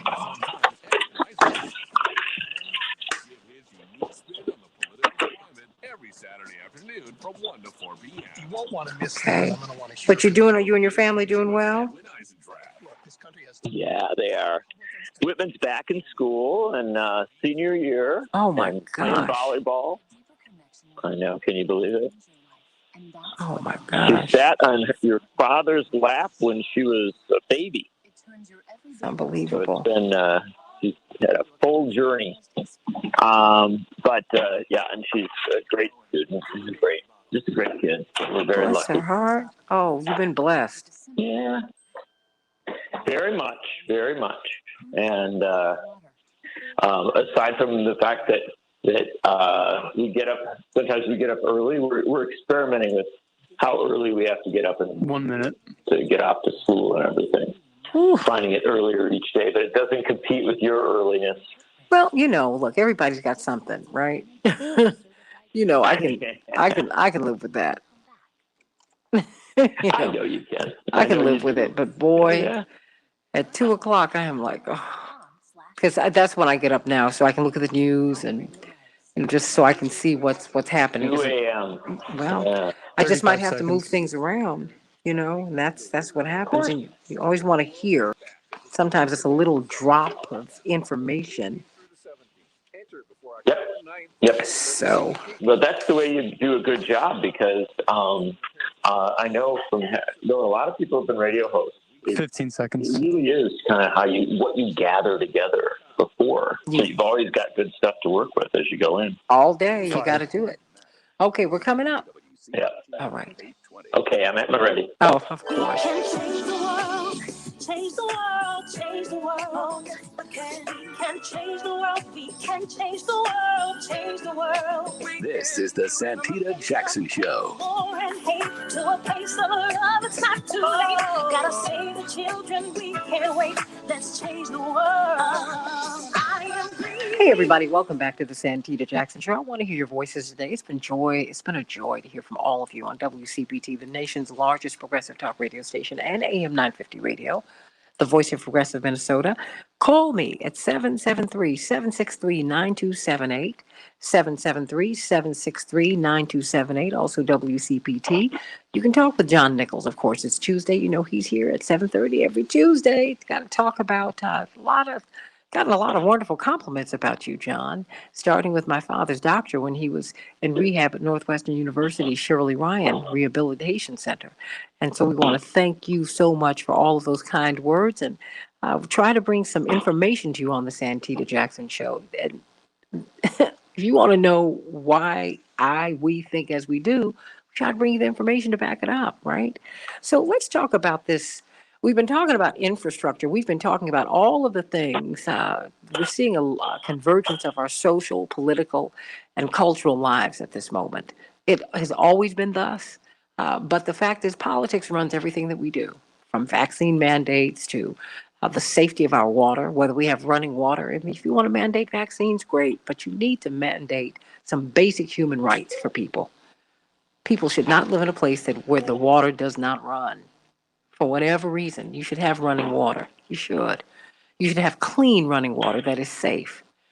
And we should also be able to get an infrastructure bill through that will help us with Wi-Fi. We had children last year who, in the wintertime, went outside of their schools to use their computers because they didn't have Wi-Fi at home. That shouldn't be. That shouldn't be. We have got 64.5% of our militarized budget. That's the discretionary spending. What? How does that work? I mean, what is this bloated military budget? What is going on? In fact, I read an interesting opinion piece in Newsweek. The U.S. defense budget is too damn high. This was from Daniel R. DePetris, who is a fellow at Defense Priorities. I mean, he wrote that Biden administration submitted its first skinny budget request to Congress. The 41-page document set forth a grand total of $1.5 trillion with a T, excuse me, in discretionary spending, everybody. Defense-related items composed roughly half of the overall request, clocking it at $753 billion, a 1.7% increase from the previous fiscal year. He continues, if that figure sounds too high, it is because it is. The United States devotes an extremely large amount of taxpayer dollars to the U.S. military. And no one is saying, John Nichols from The Nation magazine, national correspondent, brilliant author, brilliant thinker, and political organizer. No one is saying that we don't need a robust military. No, quite to the contrary. But do we need to put all of our money into it? I mean, they get money they don't even have to ask for, John. And it turns out when we look at Afghanistan, the people who benefited the most were the military contractors. It's almost as if it was they were just getting paid to be at war or to occupy this place. Just what is going on with this budget when we look at the infrastructure? We're fighting for infrastructure, and yet they get trillions. The military gets trillions, John. Just how does that work? That's exactly the right question. And it's an important question right now because we have so much attention right now to this struggle to pass the baseline infrastructure budget and then to pass the larger social infrastructure budget, both of which President Biden has proposed, both of which the overwhelming majority of Democrats support, and both of which, it's important to point out, polling suggests are staggeringly popular. Our media always tells us that we're a divided country. We're not divided on infrastructure. Everybody's for it. We're not divided on expanding Medicare. Pretty much everybody's for it. We're not divided on paid family leave. Pretty much everybody's for it. We're not divided on free college, especially for working class kids. Pretty much everybody's for it. You run down the list, we have a lot of unity in this country about what we should be doing, and yet we don't get there. Everybody's saying, oh, but we just don't have enough money to do the things that, A, we need to do, and B, everybody wants. Well, part of the reason for that, not the whole reason, because there's a lot of reasons we should understand. There are wealthy people who need to pay more taxes. There are drug companies that need to negotiate lower prices. But we do need to understand that our Pentagon budget is massive. It dwarfs budgets of other countries around the world. And last week in the House of Representatives, they voted on whether to increase it. And the vote was overwhelming, 316 to 113. So only, roughly about a quarter of the House, said, hold it, maybe this is a little big. But what were they voting on? They were voting on a $768 billion budget for the next year. Now, we've got to put this in perspective. The infrastructure bill, which is about a little over $1 trillion, that's for multiple years. The social infrastructure bill, the reconciliation bill, that's for 10 years. So you understand that the defense budget is way bigger than the annual budget for these things that we're debating ad nauseum. And here's the final thing to remember on the defense budget. It was bigger than what Joe Biden proposed. Biden took some criticism for, taking the budget up, for making it more than it had been. But that Congress added on another $24 billion. And this is how it happens. They keep ladling on the money, keep putting more and more money on. And we are told by experts in defense issues, we are told by military people themselves, they don't need all this money. John, hold on. They're being given money that gets wasted. John, hold on. Because I'm trying to figure out how that happens. You got to back this up because you understand Washington, D.C. very well. Senator Sinema, and Senator Manchin are saying we can't sign on to infrastructure because we need to have a number at the top that we can vote on. Right. They won't give us the number. Okay? And yet, it's like negotiating with somebody who says, you tell me what you'll give me, And yet, as you just put it, and I think that was a perfect metaphor, ladling on, just ladle. Because when you ladle, you don't slather it on. You just kind of pour it on piece by piece. Just dollop by dollop. Not even dollop. You just kind of spread it on. You spread it around. Spread it right over. You spread it right over. How does this happen while we are begging for infrastructure? We are begging. We have lead in our pipes all over the country. Mm-hmm. We have people who don't have plumbing in the middle of our cities. Yeah. And we have people who still who don't have Wi-Fi, and people are going broke because they can't afford these medical bills. Come on. How does that work? Yep. Well, it's pretty easy to understand how it works. Okay, explain. Those kids who still have lead in the pipes, how many lobbyists do they have?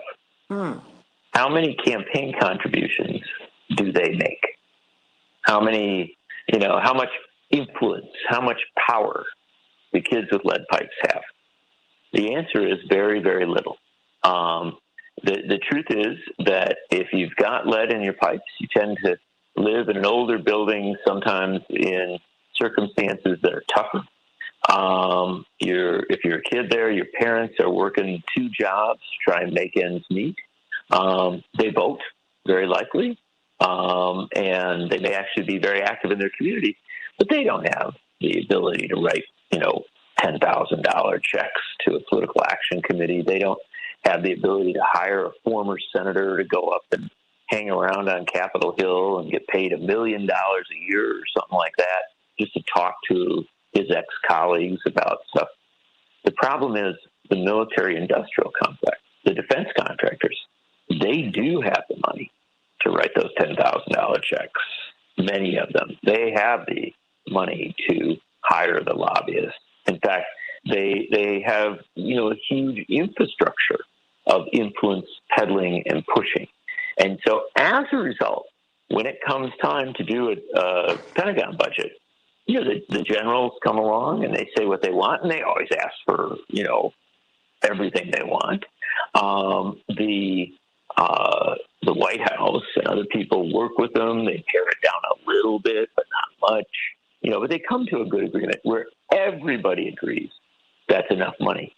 Then the defense contractors, their lobbyists come in and they say, yeah, but we know that plane doesn't fly very well, but let's keep building them. Or we know that weapon, it's not necessary, but let's keep making it. we know that this, this type of, production, is outdated. It's not necessary. But let's keep doing it. And we know that this occupation of some other country, where some big company is building the forward bases and doing all the pressure. Yeah, we know that isn't necessarily popular, but let's keep doing it. Well, the end result is that members of Congress in the House and Senate have all these people kind of whispering in their ears saying, if you could just add on an extra $5 billion there, an extra $8 billion there, we'd be very appreciative come election time. And the truth of the matter is, they are heard. The kids with the lead in the drinking pipes are often not heard. The wealthy folks, the powerful folks with the defense contractors, they are heard. And that's how the budget comes together. And it's immoral. It's not only is it flawed from a human standpoint, it's just bad policy on so many levels. It is also impractical, because the fact of the matter is that at the end of the day, our society is not as well developed, as humane, as strong as it should be.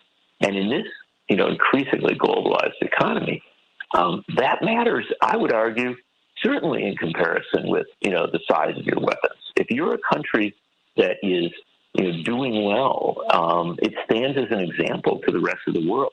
If you're a country where your kids don't have Wi-Fi to do their schoolwork, well, that's not such a good example. And so I think the United States is harmed, genuinely harmed, by a disproportionate emphasis on building out the Pentagon budget, building out the wealth of the military-industrial complex at the expense of working-class families and of kids who need help.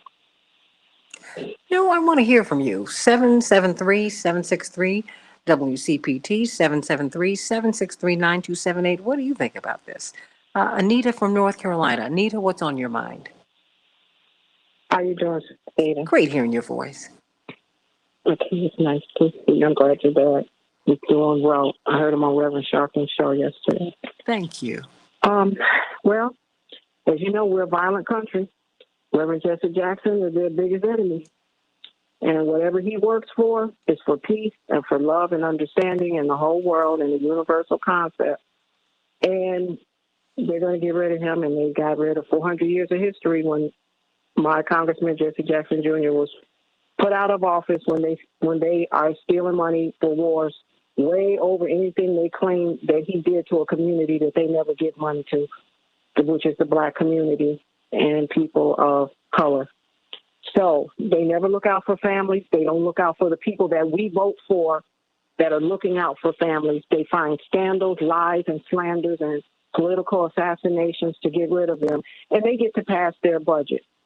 And I'm for conservative concepts with the Republicans, but I am not for oppression and slaughtering of people. And now they're saying they don't want the women to have abortions so that they can have a military. I believe that's all they're having it for. I believe that's what welfare was for, to make babies for militaries so they can throw them in the military line, kill them, throw them in jail to build the military equipment for cheap. And somebody's off their rocker about what a family is and what people are about. So they get to pass these budgets to kill people and steal other people's resources to do what? Absolutely nothing. Tear up the whole world and pollute it. A lot of people have, Anita, thank you so much. I hear your passion. I feel it. I mean, a lot of people have a lot of, like you said, 80 million Americans voted for President Biden and Vice President Harris. The policies that they espouse are overwhelmingly popular with the American people. I don't think that if we saw this militarized budget, I will always look at the National Priorities Project, John. If we saw if you saw this pie chart and you saw that 64.5% of our discretionary spending goes to the military, 1% goes to food and agriculture, 2% goes to transportation, 3% goes to government, science gets 3%, Social Security and unemployment and labor they get 3%. International affairs, 3%. Energy and environment, 4%. Education, 5%. Medicare and health, 6%. Housing and community, 6%. But they get 64.5%. While we are begging, while we've got Kristen Sinema getting fundraising dollars from from corporations that oppose the Democrats. How are we here? How does this work? Yeah, look, we're here for a lot of reasons. And some of it does root in what Anita was talking about, this notion that the United States really does, kind of spread itself around the world looking for places to get in fights and to try and impose a will. Often, not a will that the American people asked for, but a will that large corporations wanted. And so there is an element of that. There is also, however, kind of a mangling of our politics. We have so many people in Congress who are so desperate to stay in Congress that they wake up in the morning thinking, where am I going to get the money to fund my next campaign, to make sure that my opponent, whoever it is overwhelmed, that I'm going to win no matter who runs against me, no matter what the issues are. Gerrymandering helps them a lot on that, but also, frankly, just raising massive amounts of money does. And we haven't passed legislation that would limit the amount of money in campaigns, that would limit and place real restrictions on, frankly, influence buying. We haven't passed the kind of lobbying reforms and ethics reforms that we should. A lot of this debate about the For the People Act has focused on the very important work of addressing gerrymandering, addressing voter suppression. But the For the People Act, as initially drawn, also addressed money in politics. And that's an important part of this. We have to understand that does underpin it. But also, we do have to think about the kind of people that we elect to public office. There are some people who have the courage to stand up to power, to stand up on behalf of those that have the least or those that need the most. Look at Barbara Lee.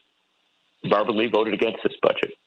She voted in favor of a couple of amendments that were very, very good amendments. One offered by Mark Pocan from Wisconsin, from Madison, who proposed simply to take the budget down just a little bit, down to where Biden had proposed, and just get rid of the money that the Congress had added on. And that only got 113 votes. A proposal that Pocan and Barbara Lee and I believe AOC did to take it down 10%. That got about 86 votes, so about a fifth of the members of Congress. So you see where our problem is. We actually, even when you propose logical responses, let's not spend more than the president wanted. That gets beat. When you propose reasonable responses, well, let's cut it by 10%. We can do that. And that'll provide us with a huge amount of money to do things we need to do. Those are rejected. And so we really have to think about the people who are in Congress and ask, do they have their priorities right? Do they think right about these basic concepts? And I would argue they don't. I would argue that there are many Republicans and there are many Democrats who are more wrapped up in this money in politics frenzy than they are in logical, reasonable policy making. And that's something we should be thinking about. John Nichols from The Nation magazine, we're talking with him about this bloated military budget. 64.5% of our discretionary spending goes to the military. We are saying we need a strong military, but we don't need to be strong armed by our military. They should not be choking the rest of the budget, everybody.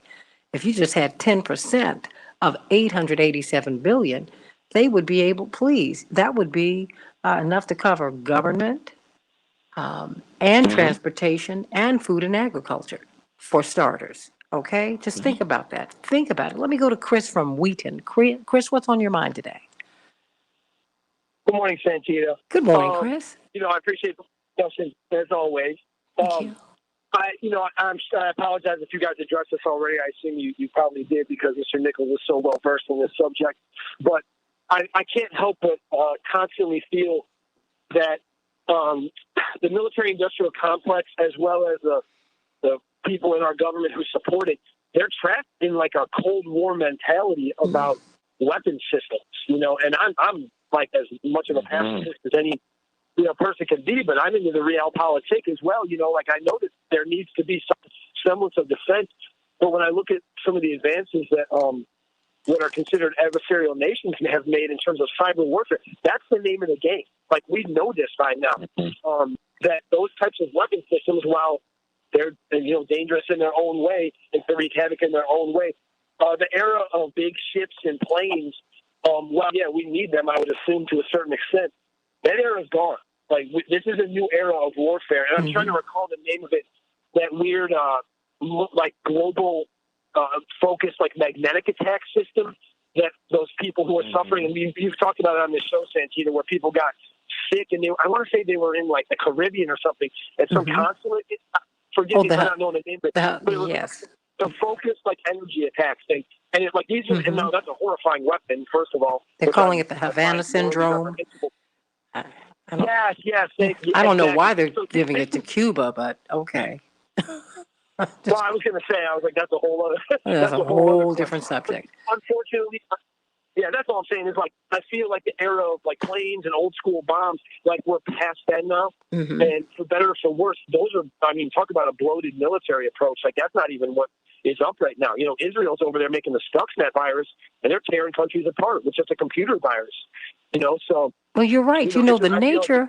Stay right there, Chris, because I want you to be able to talk to John Nichols when we get off air, because we'll be talking just for a few minutes on the other side on the Santita Jackson show on Santita Jackson and Fred. Stay right there, Chris, because you're making some great points. Because the nature of warfare has changed. But you know what? I've got a young man who's the board operator on my show every Tuesday, and sometimes he fills in for others. He's a young college student, Cosme Lozano, and he's doing some magnificent work. And I promised him before I offered this, just so that you know, he is doing work in broadcasting, and indeed he wants to have a career in this space. So, Cosme, I want you to come on the air with me and let us know how we can hear some of your work. You and your classmates have gotten together, and you have a podcast? Hello, Miss Jackson. Thank you for having me. Of course. Hold on a Tell me now, second. where are you in school? Get on my headphones. It's okay. I surprised him a little bit, but he is a really wonderful young man, and we want to keep him encouraged, John. These young people as they are trying to venture out into the world, and he has a podcast. I got on him. I said, I want you to meet the president of your university. He was like, okay, Miss Jackson. Well, guess what? The president has been, pardon me, a guest on their podcast, and I'm so excited for you. Cosme, very quickly, what is your podcast, and how could we listen to it? Thank you. I appreciate the shout out. My podcast, so I'm a student at the University of St. Francis in Joliet, Illinois. I work at the USF Career Success Center, and basically our podcast is a career success podcast, and we just interview students, business professionals, and they just kind of give us business insight into challenges they faced in their career, and in a way they kind of pay it forward and make sure that, people that were in their shoes, all those years back then, they can get that knowledge and do better. So we just had our second episode. It went up yesterday, and we're hoping to get the president of the university on real soon. Oh, fantastic. Now, what is the name of the podcast, and how can we access it? Yeah, so the name of the podcast is called Straight Up Success, and if you do want to listen to it, it's on SoundCloud, and all you got to do is just look up USF Career Center. USF Career Center. Would you send me a link to it? Yeah, no, I can send you a link. A little poster so I can put it up on our social media because we want to support you. I appreciate it. Lovely young man, Cosme Lozano, and he is my board operator. He does a lot of work here at WCPT as a student at the University of St. Francis, and we're so proud of all that he is doing. John Nichols, stay right here because I have Renee who wants to talk with you. She always has really compelling questions. And we're talking about this bloated military budget, really our priorities. Because, Republicans are threatening to send us into bankruptcy, threatening for us to not be able to pay our debts. First time in our history. If they don't get their way, the corporate way. And you've got Democrats who are in on this too. And the corporatists have to be stopped because the populists won this election. And we need to act like it. You need to call 202-224-3121. 202-224-3121, and let your representatives know that we want them to vote on this infrastructure bill, and we want it now. Not just because we want it, but we need it. And that is what we voted for. We don't follow them, they follow us. Get it straight. All much love to the Obama Center as they are breaking ground today in just a few hours. God bless you, everybody. Stay right here on the Santita Jackson and Friends page. We'll talk with John Nichols just for a few more minutes. See you tomorrow.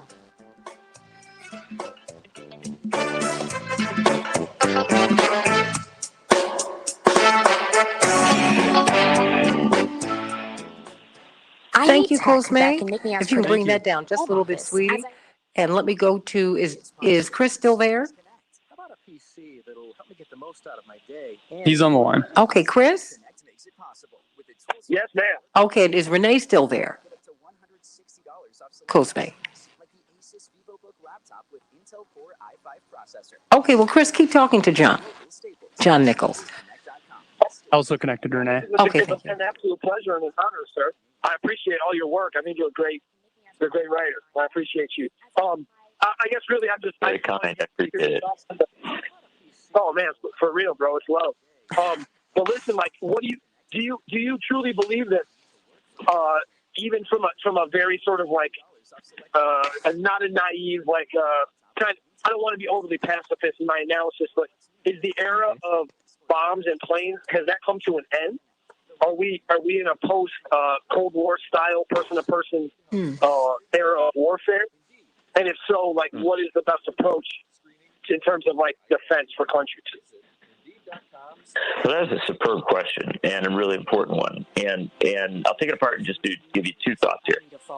We haven't quite reached the point where we're done with planes and ships and armed soldiers. That sort of combat still exists, and it is actually something that as horrific as it is, the next stage is so unsettling that in some ways you don't want to, say, oh, we've reached the end of armies and such, because if all of war becomes obviously nuclear bombs, then that's a more horrific. She did. And if all of war becomes, cyber warfare and things like that, that also, those are next stages that are in themselves so horrific and so overwhelming that we don't want to rush into the next thing, I guess is a good way to say it. But I say that up front to qualify, and then to say, yeah, essentially you are right about the basic constructs here.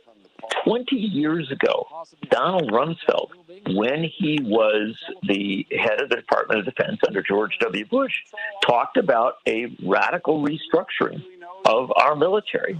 And his concept there was that we should have a smaller, smarter military, a military that was focused on, addressing real threats and doing so in the most efficient possible way.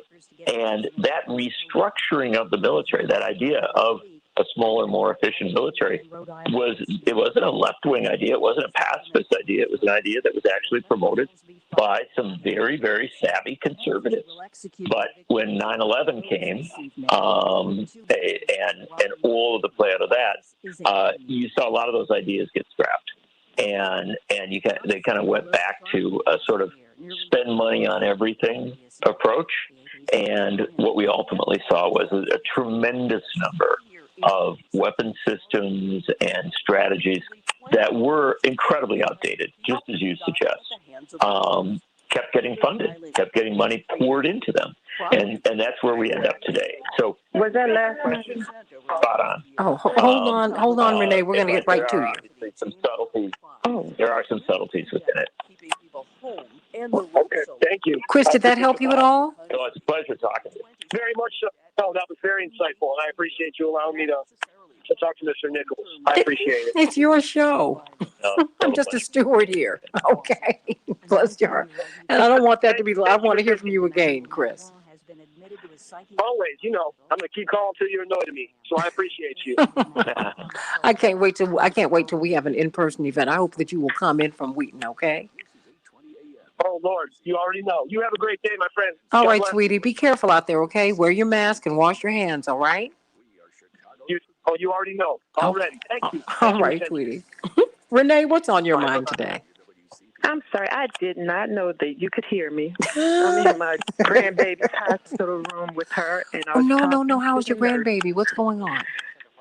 Well, she has hydrocephalus. Okay. So they had to do surgery on her yesterday to repair part of the tube that goes into the shunt. Okay. And it had to go into her belly also. So she had neurosurgery, but she's doing fine. She's about to get up out of bed. But I didn't know you could hear all of that. So No. I'm sorry. Praise. No, wait a minute. She's about to get out of bed and you're about to fall into it. I got you. Well, I've been in the hospital with her since Sunday. Oh, bless your heart. I wish you had told us. Well, everyone, we need to send some prayers to Renee. Send prayers to Renee and her family. And we just thank Thank God for you. the healing already. You know, it is no Yes. secret what God can do. What he's done for others, he'll do for you. That's what Mm-hmm. God can Amen. do it. God can do it. God can do it. God can do anything but fail. Remember that. Now, that's the only Mm-hmm. thing God can't do is fail. And I just Right. ask for your Amen. continued strength. I'm just praying for your continued strength. And I just pray that you will, uh, that you will be strengthened through this trial, so that you will Thank have this you. test. From this test, you'll have a brilliant testimony. I know that you will. I know that you will. I know Mm-hmm. that you will. God bless you. Yeah, she's already, I call her my miracle baby because she had her first surgery after like a week of her life. And thank God my daughter was in the military. She was in the Navy stationed at Key West. And they flew my grandbaby to the Miami Children's Hospital the second day of her life because they saw that she wasn't really breathing because she has her heart wasn't fully formed. She only had 3 chambers developed, and she's had heart surgeries, and then she had her brain surgeries, and unfortunately, she had an appendectomy, which was unnecessary, which caused some concern for her surgery yesterday. But God is good, and she is good. And thank you. And And you've got a lot of that prayers, just Paula and Carol and Will and Bernard and D. Ray and Robert and Jewel. Everybody sending you prayers, and everybody, prayer thank changes you. things. It changes It things. does. So It does, please. and we need to pray for this country too, because every child, every adult should be entitled to receive quality health care, which she's getting, and I thank God for that. I thank God that my daughter was in the Navy, and she got, oh my goodness, those surgeons even they prayed to Santita, so that was wonderful, and they saved her life, and she's 16 and a half now, and she's doing well. She's lived beyond what they thought at that time, 16 years ago, could be possible for some children with her, with the what she was born with. I haven't gotten a lot of sleep, but she's doing great. God has blessed her, and He continues to. But I just wanted to say, Santita, regarding what you guys were talking about, that it seems like the war machines are just running everything and everyone over, and the more power they get, the more power they demand, running over the needs of the people, especially the neediest, destroying the black and brown people of the world and the poor people of the world, and squashing the needs of the people at home. They mistreat the black and brown people because those are the countries that they normally invade and try to force their will on those people while feeding the greed of the oligarchs who are behind the war machines. And, voting matters, and there are more voters in this world, or potential voters, than there are oligarchs. So if we just know our power and we use it, not just in the November elections, but throughout the year, finding people who will represent us and then getting behind them, because money can't, money can buy commercials, but it's still people who have to actually go and vote. And We need to just destroy the war machines and the quiet wars where they drop drones with somebody sitting in a room with their controls and stuff. So, they don't even have to see the people. It's just heartless. War is heartless and brutal, but then it's even more desensitized when you can be in a room someplace and not see that you're really killing people, not just shooting at targets. And we just have to stop this, and we have to have a heart as a country. And that's what I wanted to say. Well, no, that's a lot to say. Stay right there. John Nichols, why don't you respond to what Renee's been saying? Because even in this hour of profound challenge in her life, she feels so strongly that she had to call in with that message today. Well, then again, I understand that. Well, with such clarity. Renee, what's your daughter's name? Well, my grandbaby is Lysandra. Granddaughter, I apologize. What is that? Lysandra. Lysandra. Well, we're all praying for her. And it sounds like you've gotten her through the worst of it with some good medical help. But you've given us good focus today on what really matters. And you put things in perspective well, because the truth of the matter is this is what we should be worried about. We should be worried about our children and our grandchildren and our families, our parents, our elderly parents. There's so many people in need, and there's so much we can do as a country. It is not hard. You have to understand, other countries with which we would want to compare ourselves, Canada, Germany, countries around the world, they provide health care for all. They provide, paid leave, and they provide real care for the elderly. All the things that are great burdens for us are not burdens in a lot of other places around the world. There aren't some, we acknowledge that, but not in many places. And so this great country ought to rise to that higher occasion. And that's exactly what's being debated right now.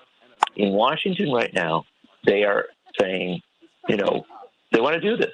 Joe Biden, to his credit, listening to Bernie Sanders, listening to the Reverend Jesse Jackson, listening to other folks, they're saying, yeah, we can do a lot more for people. Give them a lot more health care. Give them, for people who are on Medicare, give them dental, vision, hearing assistance, providing paid leave for working moms and working dads, providing free community college for people that need it. All of this, that's what's on the table right now. And yet we have people saying, oh, we just don't have enough money for that. That's not doable. And those very same people who are saying that we can't provide quality health care for all, that we can't provide paid leave for all, that we can't provide free community college, same people that are saying we can't do that are also saying, oh, yeah, but we do have enough money to give more to the Pentagon than it asked for, to give more to the Pentagon than President Biden asked for, to give more to the Pentagon than President Trump asked for. And that's just absurd. We ought to cut the Pentagon budget at a reasonable level, make sure that we take care of the soldiers and sailors and pilots and everybody who's in the military, make sure that they get the pay they need, the benefits they need, that they are supported, but take some money away from these defense contractors, these billionaires that are getting richer and richer by encouraging us to build weapon systems we don't need, to fight wars that are unnecessary. I mean, that's what we ought to change. And we ought to change it now because, frankly, we just don't have enough time anymore to keep pouring money into some rich guy's bank account when you have children, who have real fundamental needs. So that's all we're talking about. It's a basic equation. I'm glad that some members of Congress get it, like Barbara Lee and Alexandria Ocasio-Cortez, Mark Belkan, Bernie Sanders. There is a number of members of Congress that are starting to get it. But Renee, as you point out, we're going to have to elect some new ones in November. Mm-hmm. Some more, right? Right, Renee? More of the good ones. Right, because there are some there, and they get demonized, or it seems, in the corporate media. But then if it's a corporate media doing it, that tells us why. But it's a shame that they have to debate for these bills that help the people. Well, they passed military spending budgets without blinking an eye. That's a problem. That's exactly the problem. Boy, we had to give you a show. I'm telling you, she comes up with some great stuff all the time, and I'm just glad she's now beginning to call in because she just leave it on the chat thread. I'm like, would you please call in, Renee? Because you I saw really, that you wrote call in. yeah, So I'm I like, said, let me call call. in, Renee, please. But we're praying for Lysandra and your family. Thank you. And Thank what did my mother say? If something is wrong with my baby, something is wrong with me. And my mother said, you're only as happy as your unhappiest child. And so I just want you to know we're praying for you today. And God is a miracle worker. If you don't believe in miracles, let me tell you, my pastor, Reverend Clay Evans, he was diagnosed with pancreatic cancer. At the beginning of 2001, they gave him 6 months. God gave him 19 and a half more years. Amen. You could have knocked my brothers, my sister, and I all the way over when we found out that not only did our mother have COVID-19, but our dad. They said, well, wait a minute. No, she's got COVID-19. Reverend, let's test you. They tested him. They said, no, we got to put you all not together in the room, but next door to each other, room to room. And COVID is serious, my goodness. And I want you to know that God is a miracle worker. My mother has made a recovery that is shocking the doctors. My father's made a recovery that's shocking the doctors. I said, but I don't think you know the ultimate doctor that I know. Right on. Oh, I know God is a miracle worker, and there is a miracle for you. But my brother Jonathan put it this way, Renee and John, life is kind of cruel. It gives you the test, and then you learn the lesson. And this is but a test, but I want you to know I'm praying for you. I'm praying for you and your family, and praying for that baby. I'm Thank praying for you. that baby, praying for her as she continues to get up. Thank you. Okay. All the prayers are much appreciated, and I know God hears prayers. And I know He's heard ours. Well, would you keep in touch and let us know what's going on? I will. I don't care what we're talking about on the air. Now, like people want to know about baby India. Okay. And Dr. Deborah Verholden, now we want to know about baby Lysandra. Okay. Thank you. Thank you. Thank you for your prayers. And thank you for your well wishes and for your thoughts and for taking my call and putting up with all of my noise. There's nothing to put up with. Girl, get out of here. Beautiful, Renee. It's beautiful noise. It's a good, as long as it's making your grandbaby healthy, it's a beautiful noise. Yes. We will take it all. Okay. So that was not noise. That was a joyful noise. Let's put it that way. Okay. It is a joyful noise. She's getting wonderful help as we speak. Praise the Lord. Please give her a kiss from me and from John. I will. And from all the morning stars. They're all sending you much love. Stanley said, God is the great physician. And D. Ray sending you love. And everybody's sending you love. Robert sending you love. Sharon. You got a lot of people. Carissa. You got a lot of people praying for you. A lot of people praying for you. Praying for you. Thank you. For Lysandra, okay? Thank you. All right. It's going to be all right. Okay. Okay. We claim victory. We claim victory in Jesus' name. Amen. God bless you. Amen. Please give us some marching orders, John, because it's like we're right on the edge of we're, we're looking at possible default. I can't say they wouldn't let that happen because honestly, with this crew, pretty extreme. Yeah. Hey, I don't know. Yeah. Well, no. First of all, let me just ask you very quickly: what would happen if we went into default? Well, it's a bad thing. It's look, if we went into default, there are certain fail safes ultimately that would keep some of the worst things from happening. We've unfortunately gotten used to this, and so there are some structures there. But ultimately, it becomes a crisis for the people who do the hardest work, right? And especially in a pandemic moment, which we are still in. Folks who are doing frontline care, folks who are at airports, kind of monitoring things, the TSA folks and stuff like that. That's where you start to feel the tension because you don't know whether you're supposed to show up for work, you don't know whether you're going to get paid, you don't know whether systems maintain, and so there's the confusion of it, and then there also is, frankly, when the government of the United States goes into default, that affects our credit ratings, that affects our ability to manage things. So it's bad, and it gets worse day by day. That's the way to understand it. The first day, most people probably wouldn't notice. But if it goes on for days and days, weeks and weeks, it becomes a real crisis. And I think that President Biden and the Democrats will avert that. But the fact that Mitch McConnell and the Republicans are willing to play casually with this just shows how really bitter and cruel they have become. They aren't even interested in making the things work at a baseline level. And that's deeply troubling. And it does send bad signals about our ability as a country to come together and work on fundamental tasks, on fundamental responsibilities. So it's something we have to keep mindful of. I think we'll see it come to a head this week. And I expect the result will be that we maintain, at least the basic functioning of government. So I don't see it shutting down, but I could be wrong. What I do know is that this is all intersecting with this great debate about what to do, whether to go big or go small. And I think, frankly, the Republicans are using the threat of default, the threat of saying no to maintaining the government, as a tool to try and downsize the ambitions of the Biden administration, to undermine the Biden administration's ability to deliver on things that are very, very popular. They know they can't beat these things in an honest debate. And so now they're trying to beat them with all sorts of nefarious legislative maneuvers and games, if you will. And of course, this reliance on the filibuster. So look, from a standpoint of covering Washington, it's a dark time. It's a really frustrating and, for lack of a better term, sad time.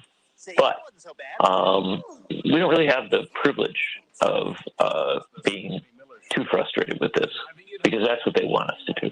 They want us to stand down. They want us to look at it and just say, what a mess, and walk away. And we just can't do that. Our opportunities at this moment are so great.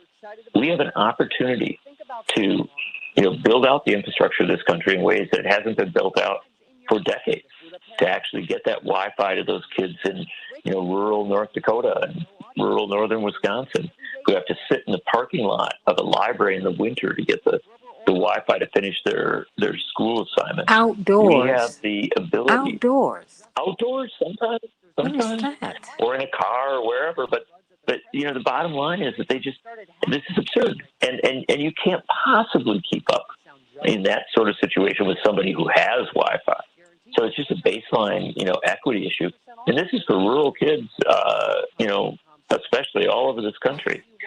We have the ability to fix those lead pipes, to go into those buildings and get this right, finally, after decades of knowing it's a problem. We have the ability right now, with the reconciliation bill, to get every elderly American affordable, in fact, in some cases free, dental, vision, and hearing care. Can you just think of what a burden that takes off people who are living on very, very narrow margins economically. It's an incredible benefit. We have the ability to provide paid family medical leave for parents and for family members who've got somebody who's sick. We're just on the phone with Renee talking about the care she's given to her granddaughter. Well, because her daughter's in the military. Her daughter's in the military, right. And she put that out front. Because what if her daughter hadn't been in the military? Oh. But also, what if she wasn't there to help? Yeah. I mean, we have the ability to provide paid family medical leave to working parents and to caregivers so that they can do that. We have the ability to pay caregivers a sufficient wage so they'll stick at it, and so that we have real options for families that have an elderly loved one or a disabled loved one who needs care at home or who needs to be in a quality facility in their communities. We have the ability to provide every child with free community college education so that they can begin to realize their dreams. We have the ability to fix the planet, not to solve every problem, but to create a climate corps that goes out there, just like Franklin Roosevelt's Civilian Conservation Corps, and addresses real needs right now at a time when we've got all these fires, all these floods, all these hurricanes. I mean, we have the ability to create a climate corps that can get to work on those issues. And so all of that's possible. It's all affordable. It would cost us less than, our bloated Pentagon budgets, but we don't have our priorities right. And so this is a priority setting moment. And you asked for marching orders. Look, the only marching order that ever matters is to say, follow your heart, follow your common sense. You know what we as a country should be doing. Polls show that people are overwhelmingly in favor of building out Medicare, of paid leave, of free community college, of saving the planet, of providing the infrastructure funding that's needed. People want this. Now we have to demand it because it's a very narrow window. We ought to make our demands heard now, because if we don't, we run the risk of losing this moment, of having the window close and going into a future where we don't have these things. And that's a jarring thought. Well, you said it. People want it. Now we have to demand it. Don't ask for this. This is what you voted for. This is yours. Other people keep thinking that it's theirs, and we keep allowing that. We have got to stop. You act like these politicians, bless our hearts, that we work for them. No, they work for us. And they are supposed to do what you tell them to do. At some point, they've got to tell not just the lobbyists. The lobbyists work for somebody. They're hired hands. They have to tell the corporations where to step off. For real. We have to do that. Make a brilliant point. Oh, I love you so much. And, we're going to keep in touch and can't wait to have you with us next week, if not before, because we don't know what's going to happen in the news, John Nichols. No, we do not. But we had good news today. We had good news about a 16-year-old girl who's getting the care she needs and is going to come out of things better than she was a couple days ago. Yes. And that's the building block. We focus on that. Focus on the humanity. And this is the thing. If we focus on our humanity and on our decency and our caring, for a kid who's getting some care right now and needing it, then all the rest of it starts to build out just fine, right? If we're humane and caring and decent people, we can create a humane and caring and decent society. And so I've loved our conversation today. It's been exactly right. Well, you were on point. I just said, well, this is what we're going to be talking about. You always come up with the right topics. I just said, well, I think we have an arc here and we can complete it with you and with your thoughtfulness, with your brilliance, and more than that, with your wonderful godly spirit. I just thank you. I thank you for being you. Thank you. Thank you. Thank you, John. You're just a jewel. You're a gem. Thank you. Real blessing. You are a jewel, too. Thank you for having me on. Oh, every Tuesday. How about that? There you go. See, first, I'm like, No, you can always balance it out. oh, well, I never know. Look, I'm not mad at you. I'll share you. If I have to put you on earlier, I will. You know how it goes. We want more and more people to get what you got. But I'm sending you much love. Thank you so much. For others to hear. So I like the fact. Love to you and to your parents. Thank you. Thank you so much. Give Dad a call. I know he'd love to hear from you. I love him. All right. Thank you so much. Coach, thank you so much. Thank you, sweetie. Coach, thank you for a great show. Thank you. I appreciate it. I'll be back tomorrow. Of course. Oh, you'll be back tomorrow? Yeah, I'm filling in tomorrow as well. Okay, fantastic. Thank you for letting me know. So I'll send you the run sheet. Okay? Awesome. All righty. And we'll publicize your podcast once again tomorrow. Okay? Thank you. I appreciate it. Oh, no worries. Of course, want to be supportive. Everybody, love you so much. See you tomorrow. All right. God bless everybody.